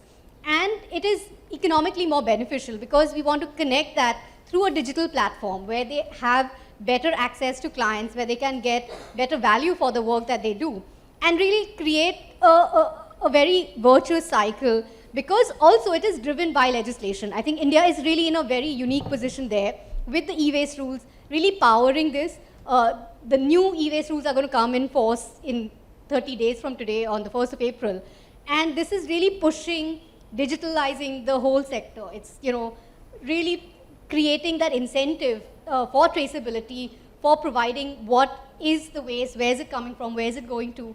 And right now the informal sector is not going to be included. So we want to create a solution that is safe and inclusive, and that can be scaled. That's the idea, that this is then a template that can be scaled across India and across the world. We already have people in South Africa and Egypt interested in doing this in their countries. So it's really something that we think is a model that can be scaled. It's a business model. It's not a charity. We are a social enterprise, so we want to do this as a business which is generating its own revenue. Sorry. And that is going to be then sustainable, because you cannot depend only on funding it through grants and things like that. So that's my pitch, and I'd really love to connect with you and join on this journey together. So thanks for that. Thank you so much. Thank you so much, Dipali. Questions, people? Yeah, there's a question back there. Can you please pass the mic, questions? No, I'll just speak out. So how many people have joined in? This is very interesting. We've been waiting to hear. So how many people have already onboarded? So, Divya, we're waiting for our consent to operate. So, as you might know, or any organization knows, there is a huge paperwork mountain to climb, and we are halfway up that mountain. We are just in the process of getting our CTO, our consent to operate. Once we have that, then we can really invite clients. We can have people, as paying customers. But we have had a lot of people from the informal sector visit the facility. And what is really interesting is really to see that enthusiasm, and they really see that, okay, this is something that they can aspire to. And that's really something that is a change in their mindset that, okay, we need to move to an industrial facility if we want to grow, if we want to remain part of this network, if we want to continue to have our livelihoods, we need to change some things, change the way we are currently doing business. And they are already paying rent. So about 80% of the traders in Selampur are paying rent. So they are used to the concept of paying rent. So we are saying, come and do this. We are going to give you a facility which is much better at a lower cost.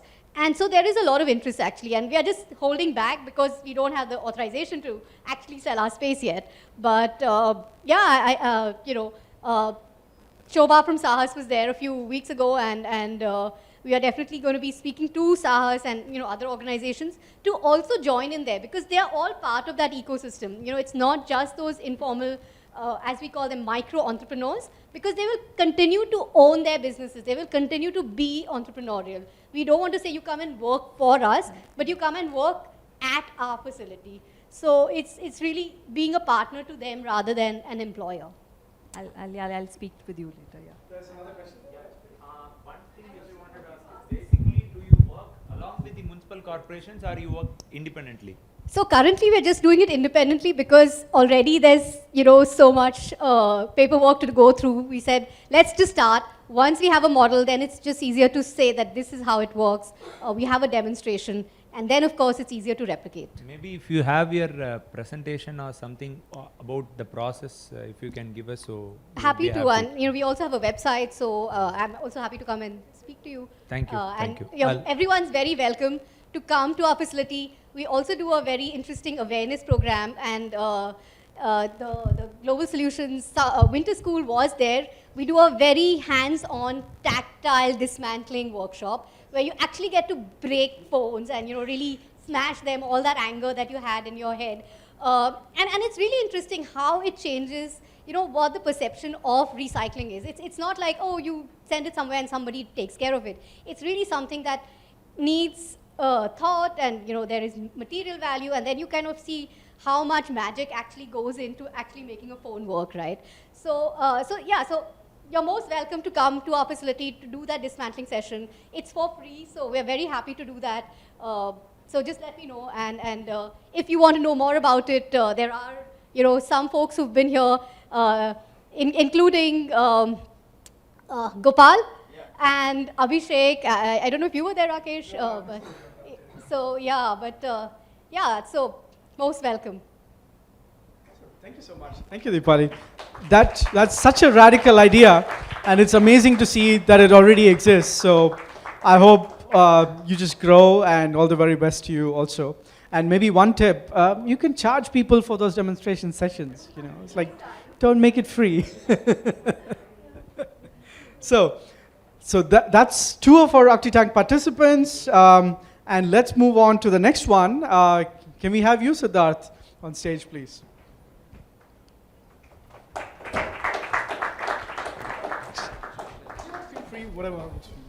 Hi everyone, very nice to be here. So my name is Siddharth Hande. I am a data scientist by training. I worked in the development sector for about 8 years, and my role when I was working there was really focusing on how do you collect data about things that are, it's very tough places to collect data on. So for example, mapping streets in a slum, mapping, a lot of mapping work on how things are used, for example, in countries in the global south. I was always, I run a waste management company now called Kabadiwala Connect. And the starting point of Kabadiwala Connect really started with these beach cleanups we used to do when I was in my undergrad, where we were really worried about all this material that was coming up. I'm from Chennai, which is the 6th largest city in India. It's down south. We have some really nice beaches over there. And every monsoon and whenever it rained, you had all this material coming in and littering the coastline. So we started a youth group when I was in my undergrad called Reclaim Our Beaches. And we used to collect all this material. And something that we realized was even when we collected, after we collected that material, everything was going to the landfill. So if we were to put it in this dump site, I mean, if you put it in the bin, you know, it would all go to the landfill. Chennai has 2 landfills, one in Palikarnai, Kudungure. These are actually marshlands. So, you know, the big question we had as a youth group was, okay, we're moving waste from one place to another. It was really there that we saw waste pickers come in and pick up specific kinds of material. And I got very fascinated with why they were picking this material up. And my lived experience in Chennai was telling me that they were taking that and selling it to their local scrap shop. They're called Kabadiwalas in India, they're called Lapaks in Indonesia, Catadores I think in Mexico. And when I looked at the literature, again I was in the development sector, when I looked at the literature, I noticed that whenever people spoke about informal waste management, the stakeholder that was most understood, that we can all understand here, is that of the waste picker. The one that goes out, chooses between health and livelihood, scavenges for material at no input cost. But really, the system of informal aggregators was very misunderstood. So fast forward, I was lucky enough to win a couple of grants, one from the World Bank, one from the World Economic Forum. And my idea was to actually walk every street in Chennai and map every single scrap shop that I could find. And really understand from a census perspective, what materials were they picking up, what pricing, what type of material valorization was happening. And so in Chennai, we did this study in 2017, and we found that there were something like 10,000 waste pickers selling to about 2,000 small scrap shops who are like material agnostic. They were buying paper, plastic, glass, metal, really anything that they could think that they could sell. And then in turn, they were selling to kind of 300 informal material recovery facilities. And from there, you know, material was going far distances. Like PET, for example, when you look at the amount that was generated in a ward versus how much these small scrap shops were collecting, it was almost like 100%. So my reasoning for starting Kabadiwala Connect was we really believe in this power of this informal supply chain. We now know that this kind of supply chain exists not just in Indian cities, tier 1 and tier 2 cities, but also in Indonesia, Vietnam, Philippines, etc., etc. And they really represent a very unique decentralized reverse logistics system that municipalities and recyclers and PROs can kind of leverage. So Kabadiwala Connect, we're a B2B for-profit social enterprise. We really focus on providing 4 different types of services, but that are all kind of interlinked. The first is around mapping. So really creating accurate baselines of like, who are the stakeholders, what do they collect, where do they collect it from. We now offer this not just for informal infrastructure, because we believe the informal supply chain is actually infrastructure. We also offer it for formal infrastructure, because many municipalities actually don't have accurate geospatial enabled dashboards where, you know, their collection centers are and things like that. On top of this, we provide traceability work. So we do digitalization in the informal supply chain. And here the unique kind of proposition is, it's fascinating that every supply chain that works, you know, informally, they have their own system of accounting for things. They all follow a general ledger system, but they won't say PP or PE or PET. They call it Bombay plastic or something else. They have their own language. And so for us, traceability is looking at their general ledger system and making it kind of relevant for the formal system, you know.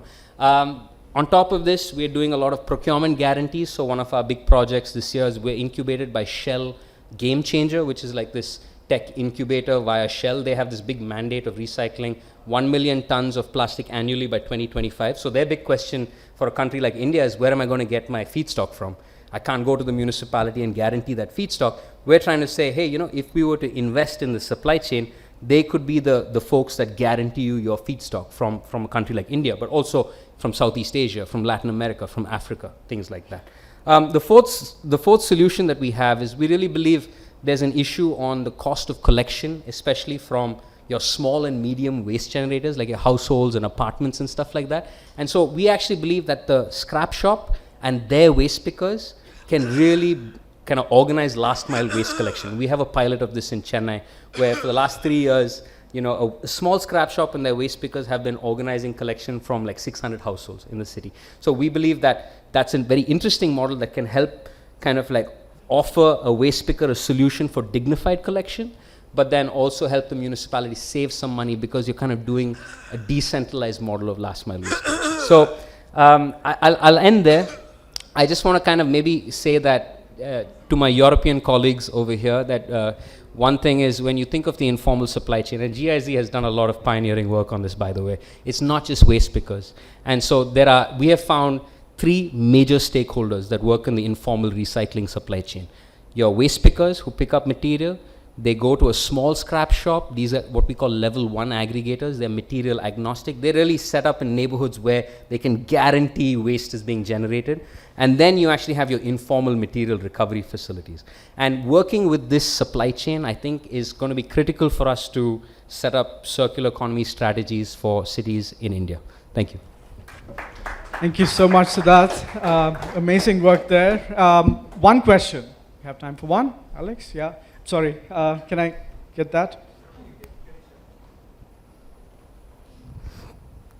It's actually very nice to hear from you. So I would request your service to be extended to Coimbatore also, not only Chennai. So absolutely, I would love to work with you. So maybe we can have a discussion. Basically, what I wanted to know is the integration of this informal sector with the formal sector, because formally from municipal corporations, like we also collect the waste, and the main problem is the rack pickers. But this informal sectors, if it is not regularized in Coimbatore, a sad thing happened before a year. There is a dump yard, like how you say in Perungudi and Kodungayur, we have dump yard in one more place where the informal people come inside the dump yard to collect the racks, and they pick it. And one of the lady who was picking, the dump actually fall on her and she died suffocating. So that lead to a big issue. And then she was not even on her payroll. No, there was no evidence that she exists there. So now it's a tricky situation for me as a commissioner, because I cannot tell she's in my payroll, she entered illegally. So that will penalize the corporation. But on an emotional or the humanitarian scale, I should give something, but I'm in Dalmo. So this kind of formalizing will actually help us. So sure, we need your help. Definitely, sir. Yeah. Thank you. Can we just pass it? Yeah, thanks. Alexander from Living Prospects, one of the Europeans you mentioned before, and I had exactly the same question. I just want to emphasize, where exactly is the intersection between the informal supply chain that you have been mapping and the formal supply chain? Sure. Yeah. So it's material specific. So when you look at PET, for example, there's a formal recycler making 15,000, 20,000 tons worth of PET yarn and selling it to Adidas, Nike, and so all of the certification of ocean-bound plastic is because the waste pickers and kabadiwalas are picking it up from a coastline like Chennai. Whereas PP, PE, low-value plastic, PPP especially, it's all like local remanufacturing, and so it's completely informal sector dominated. But that's changing now because there's a huge demand for post-consumer resin around PP, PE. Even low-value plastic now, there are big signals from big companies of trying to recycle that. For us, formalization, we really like the ILO classification of informality. Typically, I think governments have been very heavy-handed to try to formalize. It's just like, oh, let's give them ID and they have to pay taxes, otherwise they're not formal. But the ILO has a definition of informality where they have 3 types of people: avoiders, evaders, and outsiders. So outsiders are like your waste pickers. They are outside a system. You have to support them. You have to build social integration packages. Evaders are like your big informal material recovery facilities. They won't pay their tax, etc., etc. So we need a different lens when we think about informality, and we also need to think about formalization as not something heavy-handed, but rather we need to have the social dimension lead the formalization. Thanks. I think what you're doing is a first step for formalization. Enumeration, absolutely. Yeah. Thank you. Perfect. Thank you so much for that. Amazing work there. And I think this is a great platform. So if you still haven't figured it out, innovators meet the city commissioners meet the innovators. This is exactly why we designed a lot of the things that were happening today. So I hope this is mutually beneficial for both of you, and through the interaction that you have, citizens get to a lot of the solutions that they need. So moving on to the next participant, can we have you, Mr. Avril Saxena? Let's give him a big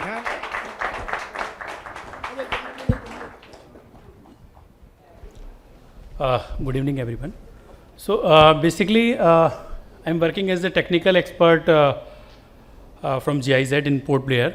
So we are implementing two projects there, CCPME, this is for the dry waste, and another project is MOBI, Management of Organic Waste in India. It is for organic waste. For Andaman, we are working in the Port Blair city only. So in Port Blair city, we have around 70 to 115 metric ton waste per day, in which 66 metric ton is organic waste, and one of the waste is the fish waste, because we conduct a study under GIZ MOBI program. So we find out that every year around about 15,000 ton fish generating from the sea, and it is coming to the Jangli Ghat Fish Landing Center, which is one of the major fish landing center in Andaman. So, and what is the waste generation? So we find out that 2,600 tons of fish waste and fish processing waste is generating every year. So round about you can say 6 to 8 ton fish waste is generating in the city. So now in the MOBI we are why we are working on the fish recycling. Basically in Andaman we study that there are 2,600 ponds in all over in Andaman and Nicobar Islands, and they are getting fish meal from the mainland, and the cost is 65 rupee per kg, and they are using 35 kg in each pond in a month. So round about they are importing 7 crore rupee fish meal from the mainland, and so we are thinking if we can do some fish recycling practices. So we completed our study for the quantum and for the assessment of what is happening right now. So what is happening? They are Port Blair Municipal Council is dumping this waste in one of the site, Bukshabad, but they are not processing this. So we are doing a feasibility study at this time, and we find out that there is a model which is approved by the FAO. So and already in India, CEEWA, Central Institute for Brackish Water, Chennai, is doing this pilot in 3 cities. So we are going to take forward this, and for this we can say that if we implement this in Port Blair city, so we can save the money which they are spending from the transporting to the mainland, so it will save. And I think this will be the better circular economy for this fish waste, because what is happening in some places, like in Jangli Ghat Fish Landing Center, where they are cutting fish and some amount of fish they are throwing there only. So sometimes crocodiles attraction is happening there in 2 beaches, like one Carvin beach and in Jangli Ghat area some places. So but it will be reduced, and one of the important point that is this waste which is going to the dump in the dumping site, which it will be used in for betterment of the community. So this is we are doing right now, and I think through GIZ support we will implement through the PBMC, because Port Blair Municipal Council is the main stakeholder, and another part is Fisheries Department. So they are supporting to us, and hopefully we will implement this, and we will we have the funding mechanism for under PMMSY, Pradhan Mantri Matsya Yojana. So we can raise the funds from there, and hopefully we will establish this fish recycling facility in Andaman. Yeah, thank you. Thank you so much. I think that was a very interesting area of work. Any questions?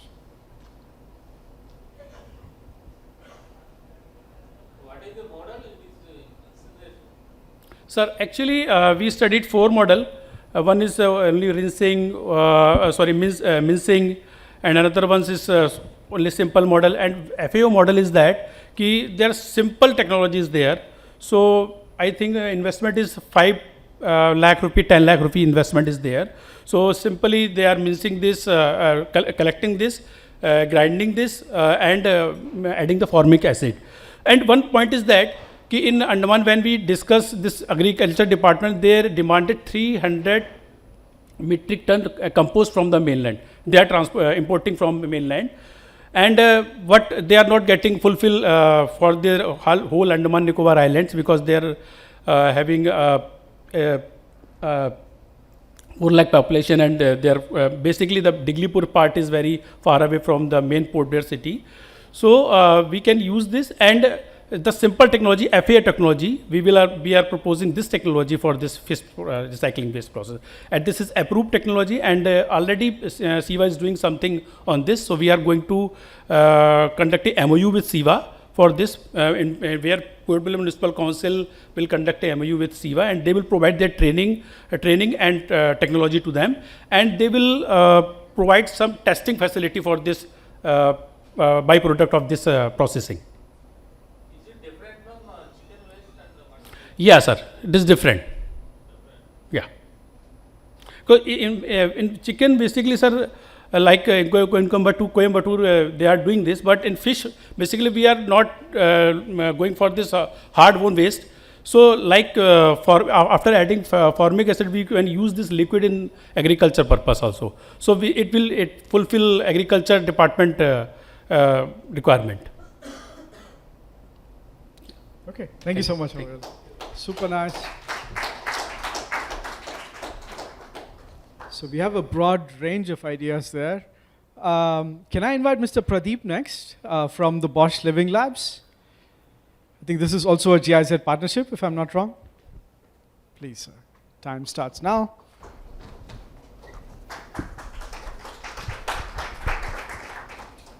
Good evening. I am Pradeep from Bosch. Thank you for being part of this panel, and I am pleasure to be part. So today, as you all know, India is committed to reduce or cut down the emissions by 50% by 2030 and achieve carbon neutrality by 2070. Also, there is a program from the Indian government to cut down the air pollution by 40% by 2025. So to cut down these emissions, Bosch and GIZ have started an initiative, Green Urban Mobility Living Lab, to improve the mobility conditions in the Indian cities. So we have set up in Bangalore. This is under the developed PPP model. So wherein this is an open platform, we are working together with the government, city administration, the startups, innovators, creating open platform, inviting the innovators to be part of this platform, and then give this as a pilot project, try out in the cities, and then scale it to the other cities. So this is thereby we can achieve the we can have a safe, convenient mobility system within the city, and also make it the emission, cut down the emissions from this. So one of the innovation is mobility as a service that we are targeting as part of this living lab. So this is to build a sustainable and an inclusive transportation system. So what it makes is, it brings all the transportation services and the players in a common platform, from connecting from the first mile to the last mile. So this platform enables to have a single payment system, and all the aggregated services can be put on this platform, whether it is a public transport, whether it is rental, shared taxis, lease, all this could be part of this, or non-motorized transportation could be part of this solution.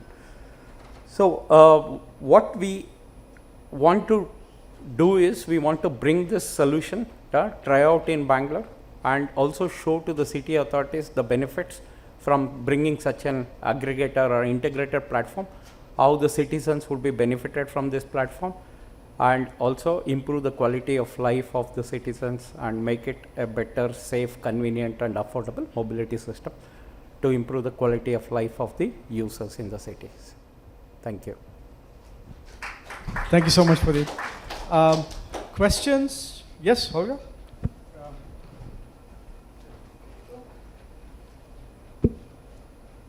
Where is this platform, let's say, settled?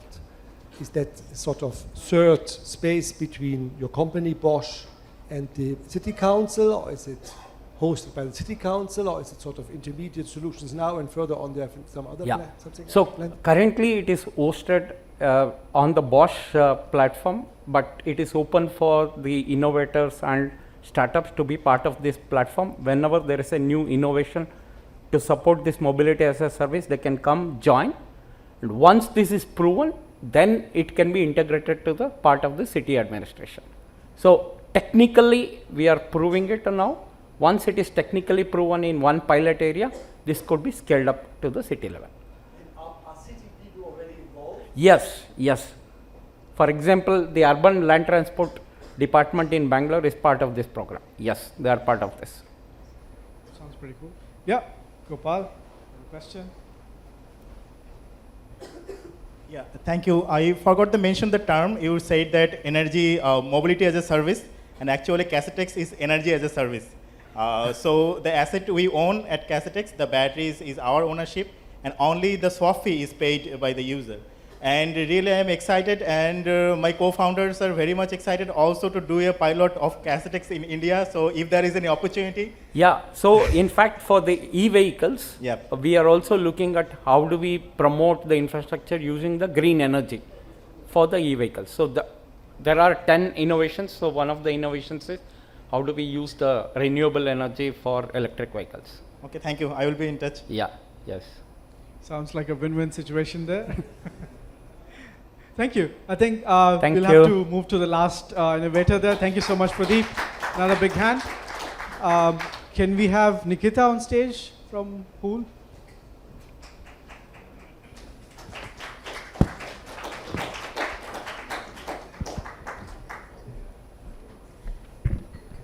Thank you guys for having us here. So we have a couple of flowers here. I think everybody knows what happens to these flowers. Once they've dried, they probably end up in the biodegradable waste bin. But overall in India, close to 1,000 tons of flowers are offered to gods in temples all across India. And these flowers do not actually end up in the dustbin. They end up in rivers, which actually harm the rivers because they are infested with pesticides, chemicals, and they actually do not belong to the river, and they actually harm the whole biodiversity. So how we actually solve this problem is, we collect those flowers and upcycle them into incense sticks and cones. So that is the primary way how we solve one problem. The next problem that we solve is the problem of styrofoam. So 91% of thermocoals and styrofoams are actually single use. Second is they're not recyclable. So they end up in landfills after they're compressed or they're burned, and they're actually made of a lot of carcinogens. So what we basically do is we've developed this product we call Flora Foam, which is an alternative to styrofoam, and this actually biodegrades in 45 days completely in the soil. So we're solving this as a second problem. Another problem that we're solving is of leather. Currently the alternative to leather is PU leather, which is basically plastic. And we have developed a product called Fleather, which is again made out of waste flowers, and we've partnered with a couple of companies for all of these products, and we're solving this problem for leather as well. And while we're doing all of this, we're actually employing women from marginalized sections. Earlier, these women used to serve as manual scavengers, and we've provided them with a stable and respectable source of income, and we've actually made them self-sufficient. That is about us. Awesome. Thank you so much. Yes?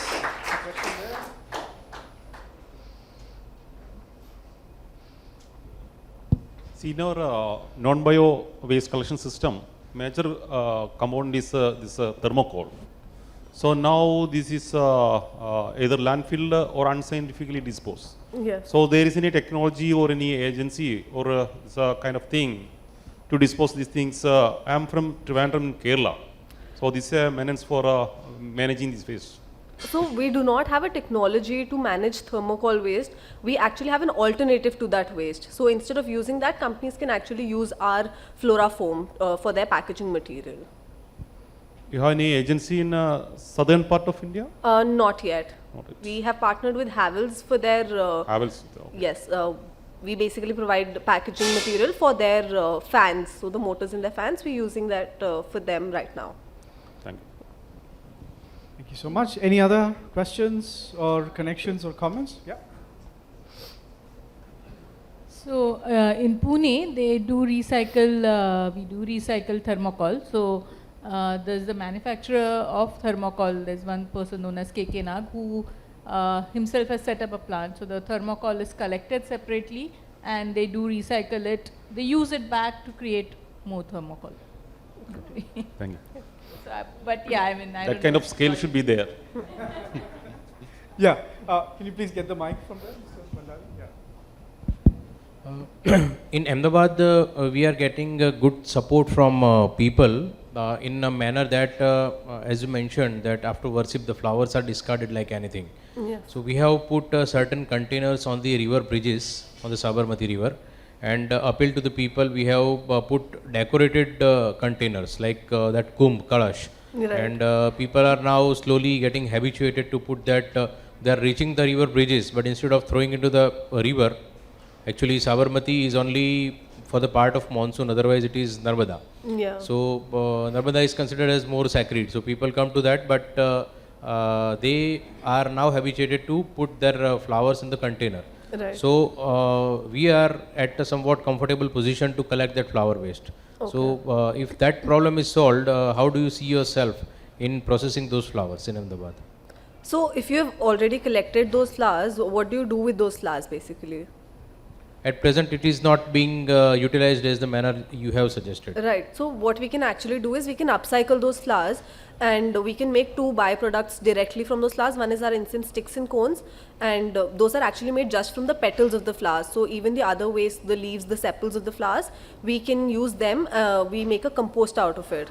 So we can do that, and we can definitely use them for our other products as well, Flora foam and Feather as well. So we can actually partner with you guys and work on how we can manage that waste better. Okay, we'll post you updated. Please be in touch. Sure, sure. Yeah. In oil waste, we have some heavy metals and which is going into the Ganga river. Yeah. So, and how are you ensuring this is removed from your byproduct? So there's a whole cleaning process that is done. I do not have the exact details of that, but I think this was raised in another session, and we are actually working on it. We make sure that they are actually not present in the incense sticks and cones. I'm not very sure of the process, exact process of it. But we clean all of those flowers. The whole segregation method is done once the flowers are collected in the factory. Heavy metals removal is, I think it is not easy. Yeah, I know that that's not easy, but I really am not very sure of the exact process of it. Okay, thank you.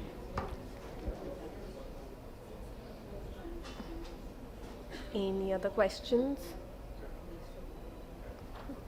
Perfect. Thank you so much, Nikita. Can we have a big round, please? Thanks a lot. And with that, we come to the close of the OptiTank session. I just want to very quickly request our guests of honor to quickly comment just what it is that they noticed, something that stood out for them, because I just got a notification that we need to close now. So can I just have a quick input from both of you, Professor Milindo Chakravarti from OP Jindal University and Mr. Rajiv Ranjan Rai from NIUA.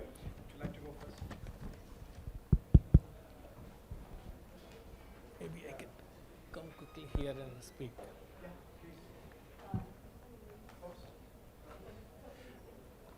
No, don't think we'll take more time because we have come here, but I thought it's better to see all of you when we speak instead of turning our neck back. I think when I was listening and going through it, the reflection is very clear. I think very different kinds of case studies came. Someone is working on fish, someone is working on e-waste, someone is working on fuel, someone is working on, but few common threads are there. Many of your model have started with very recognizing the informal system which exists, and taking back what we have heard in the first session about learning from tradition and technology. So I think one thought which comes all your presentation, it is a very good combination of bringing new technology, good technology, applicable to it, and also getting the tradition. Some of the things like what you saw in Chennai, the Kawadiwala or the rag pickers, I think in entire waste segregation, unless you recognize and give them a proper role to the rag pickers, it is very difficult to do it only through our mission mode or different mission and different things. The question is, how exactly you scale it up? Because now I think, and this class also gives you a very good example, because someone wants that why only Chennai, why not in Coimbatore? Someone wants to come from Dhaka and do something here. So I think this actually gives us the lead. So now looking more from the NIUA point of view, because NIUA is anyway having several forums and we work with several other partners. So I think there are multiple partners. GIZ is very prominently supporting some of these initiatives also. So I think we also, I think right from morning we are seeing the several knowledge products were shown, that this is the knowledge product on this issue, that issue. So the idea is how we can reach out to the actual field level. Because the municipal commissioners or the city managers, they have to actually go through all these things and then find what's something which appeals to them or what can happen in the short run. I am very happy to see full initiative personally, because when it had started, they had come. I was in National Mission for Clean Ganga, and we have been documenting their work in some of the documentary which came. And actually now you have already proven your work, because if you try to expand immediately, then also there is a lot of challenge. It may not happen, but all of you have already proven. You have done 3 year, 4 year, 5 year. So now I think the networking with the other institutions, other partners is actually the need. I think that thought comes. In NIUA, we already have several forums. We had initiated 2-3 years back a River City forum. Now what we are talking in the circularity or the circular economy thing, this is applicable to any of those forums, whether it is River City or Hill City or any other, or the Climate City Forum, and then there are some Climate Smart City Alliance. There are several alliances and forums, and there are several projects also. So perhaps we need to work upon bringing the element of circularity, learning from some of these initiatives into some of those forums, and then try to get it into that. So basically leveraging some of the existing forums and institutions which already are there or has been set up by the similar institutions, I think perhaps going into that. Then perhaps some of these cases, because time is so short, you have not been able to give a detailed presentation, neither the question answer can bring all the details. But unless, I think in the long run, a business case has to be brought, because that only will sustain. Depending upon the grants and some charitable institutions will be necessary in the beginning. But later on, we have to actually start scaling up and getting into the business ideas and go to some of those kind of things. So there is a lot of potential in the secondary cities also, because we are growing. So I think solid waste is one of the major area. And similarly for the electric vehicle, and then what came from the Dhaka, that initiative. So some of these initiatives, like you also said, some of you can also partner. So the idea is how we can leverage the existing informal things which is there, make them formal, bring them. How you leverage, how you try to reach out to the municipal commissioners. I think the e-waste case, somehow they feel that it's better to work alone. I think maybe I understand fully well the kind of NOCs and other things you reach. But if you prove yourself on your own, there will be a much better case for many of the cities to come, because some of this difficult waste, the e-waste or some of the other waste we saw, actually many of the cities, especially the smaller city or medium-sized city, they don't have that kind of know-how. They also don't know how to go about it. So I see, to briefly tell, a great potential, but we have to ultimately work with a kind of collaborative network, leverage upon each other, maybe come up with a kind of a strategies about how to match few people, few of the partners, few of the cases, and carry this forward with the help of other partners as well as cities.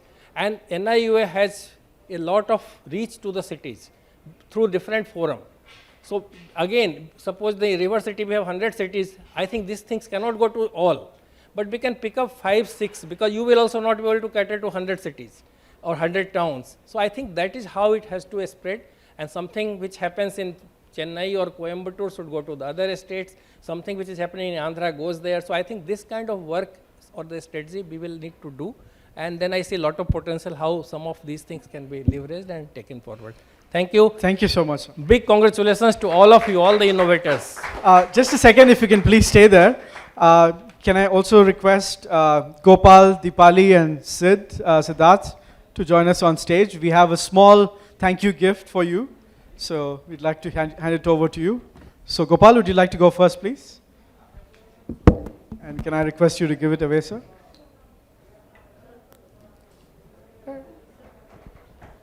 Gopal, please.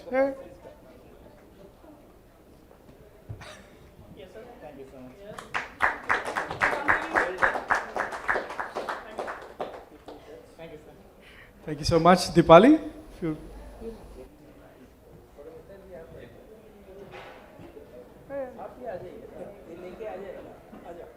Yeah, please.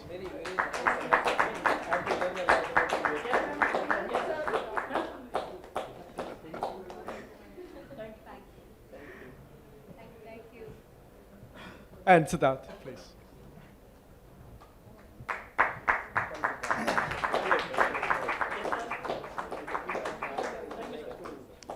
Wonderful.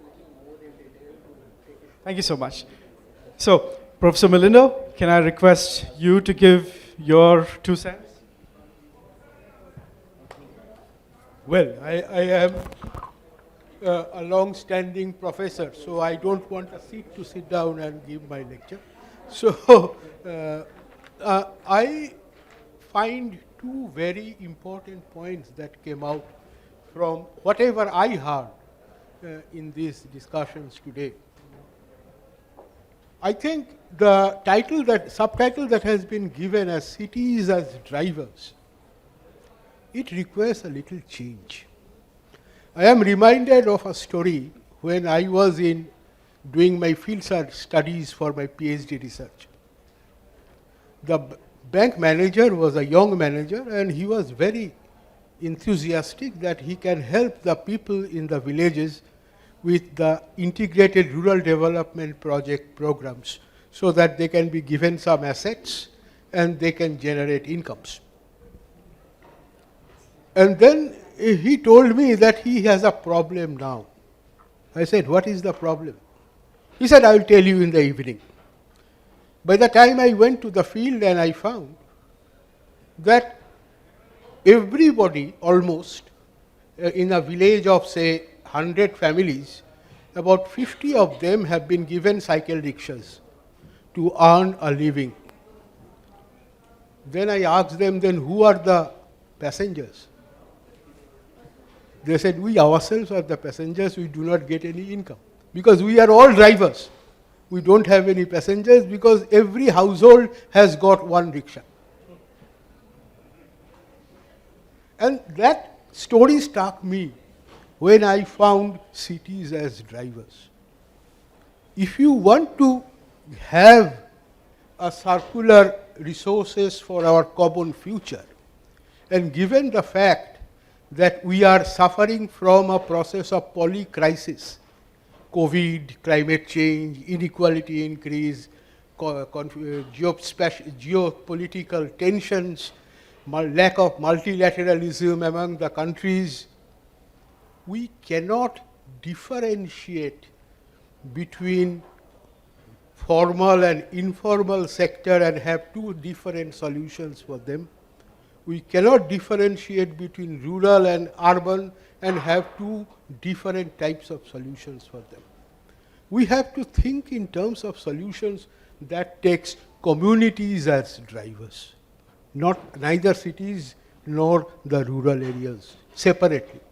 They have to work together, as was rightly pointed out by Mr. Mishra. So the issues that were discussed, the cases that were discussed in our winter school that we organized in November and December. Gopal was a Gopal also participated at that. And there also we had presentations on eco works as well. Our students, participants went there for a brief discussion and interactions with them. So the point is, we are always facing a problem of formal sector and informal sector. And we cannot face that problem if we say that we want to solve the problems for the cities. That cannot be done. We just made a study, and it is going to be published very soon, where we found that the informal workers in urban areas in India are much less privileged than their rural counterparts. Whereas the obvious idea was, as given by Professor Lewis and others, that people will move from rural areas to urban areas for a greater, better living for themselves. But the situation is just the reverse. So we should not consider that the urban slum dwellers are in a better position than their rural counterparts. They are there because they don't have anything to do. So my suggestion would be that the key takeaways that come out from these discussions is, perhaps we have to be a little open, not to make concentric circles of formality, informality, rural sector or urban sector, but to have a bigger circle involving the communities at large. Thank you very much. Just a minute, Professor. Can we have you presenting the thank you gift to Mr. Aviral Saxena? Yeah, on stage, please.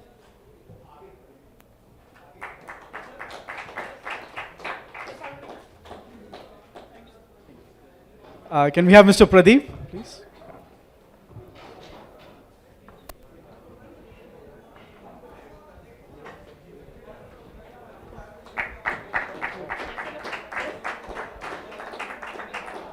Thank you so much. And Nikita?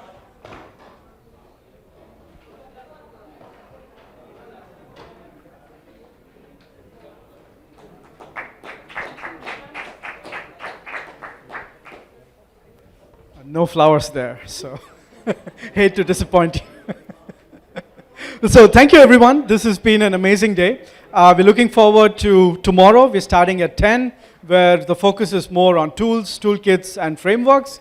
And Paramita, you were also telling me that we have some really important dignitaries joining us for tomorrow afternoon. Yeah, so please tell your colleagues who had to leave early to please be here tomorrow by 9:30. We have Ms. Rupa Mishra, Joint Secretary, Swachh Bharat Mission, joining with us. We have Mr. Dinesh Jagdale from the Ministry of New and Renewable Energy. And we have Mr. G. Ashok Kumar, Director General of Namami Gange, joining us. So they will be there for the valedictory session. So please be there on time tomorrow at 9:30, and do tell your fellow colleagues to also join us tomorrow. It's a half-day event. We will end with lunch, so you won't be as tired. Thank you so much. Thanks again. And if you still haven't done your reimbursements at the travel desk, please meet our colleagues over there. Get your travel reimbursement forms. Don't forget that.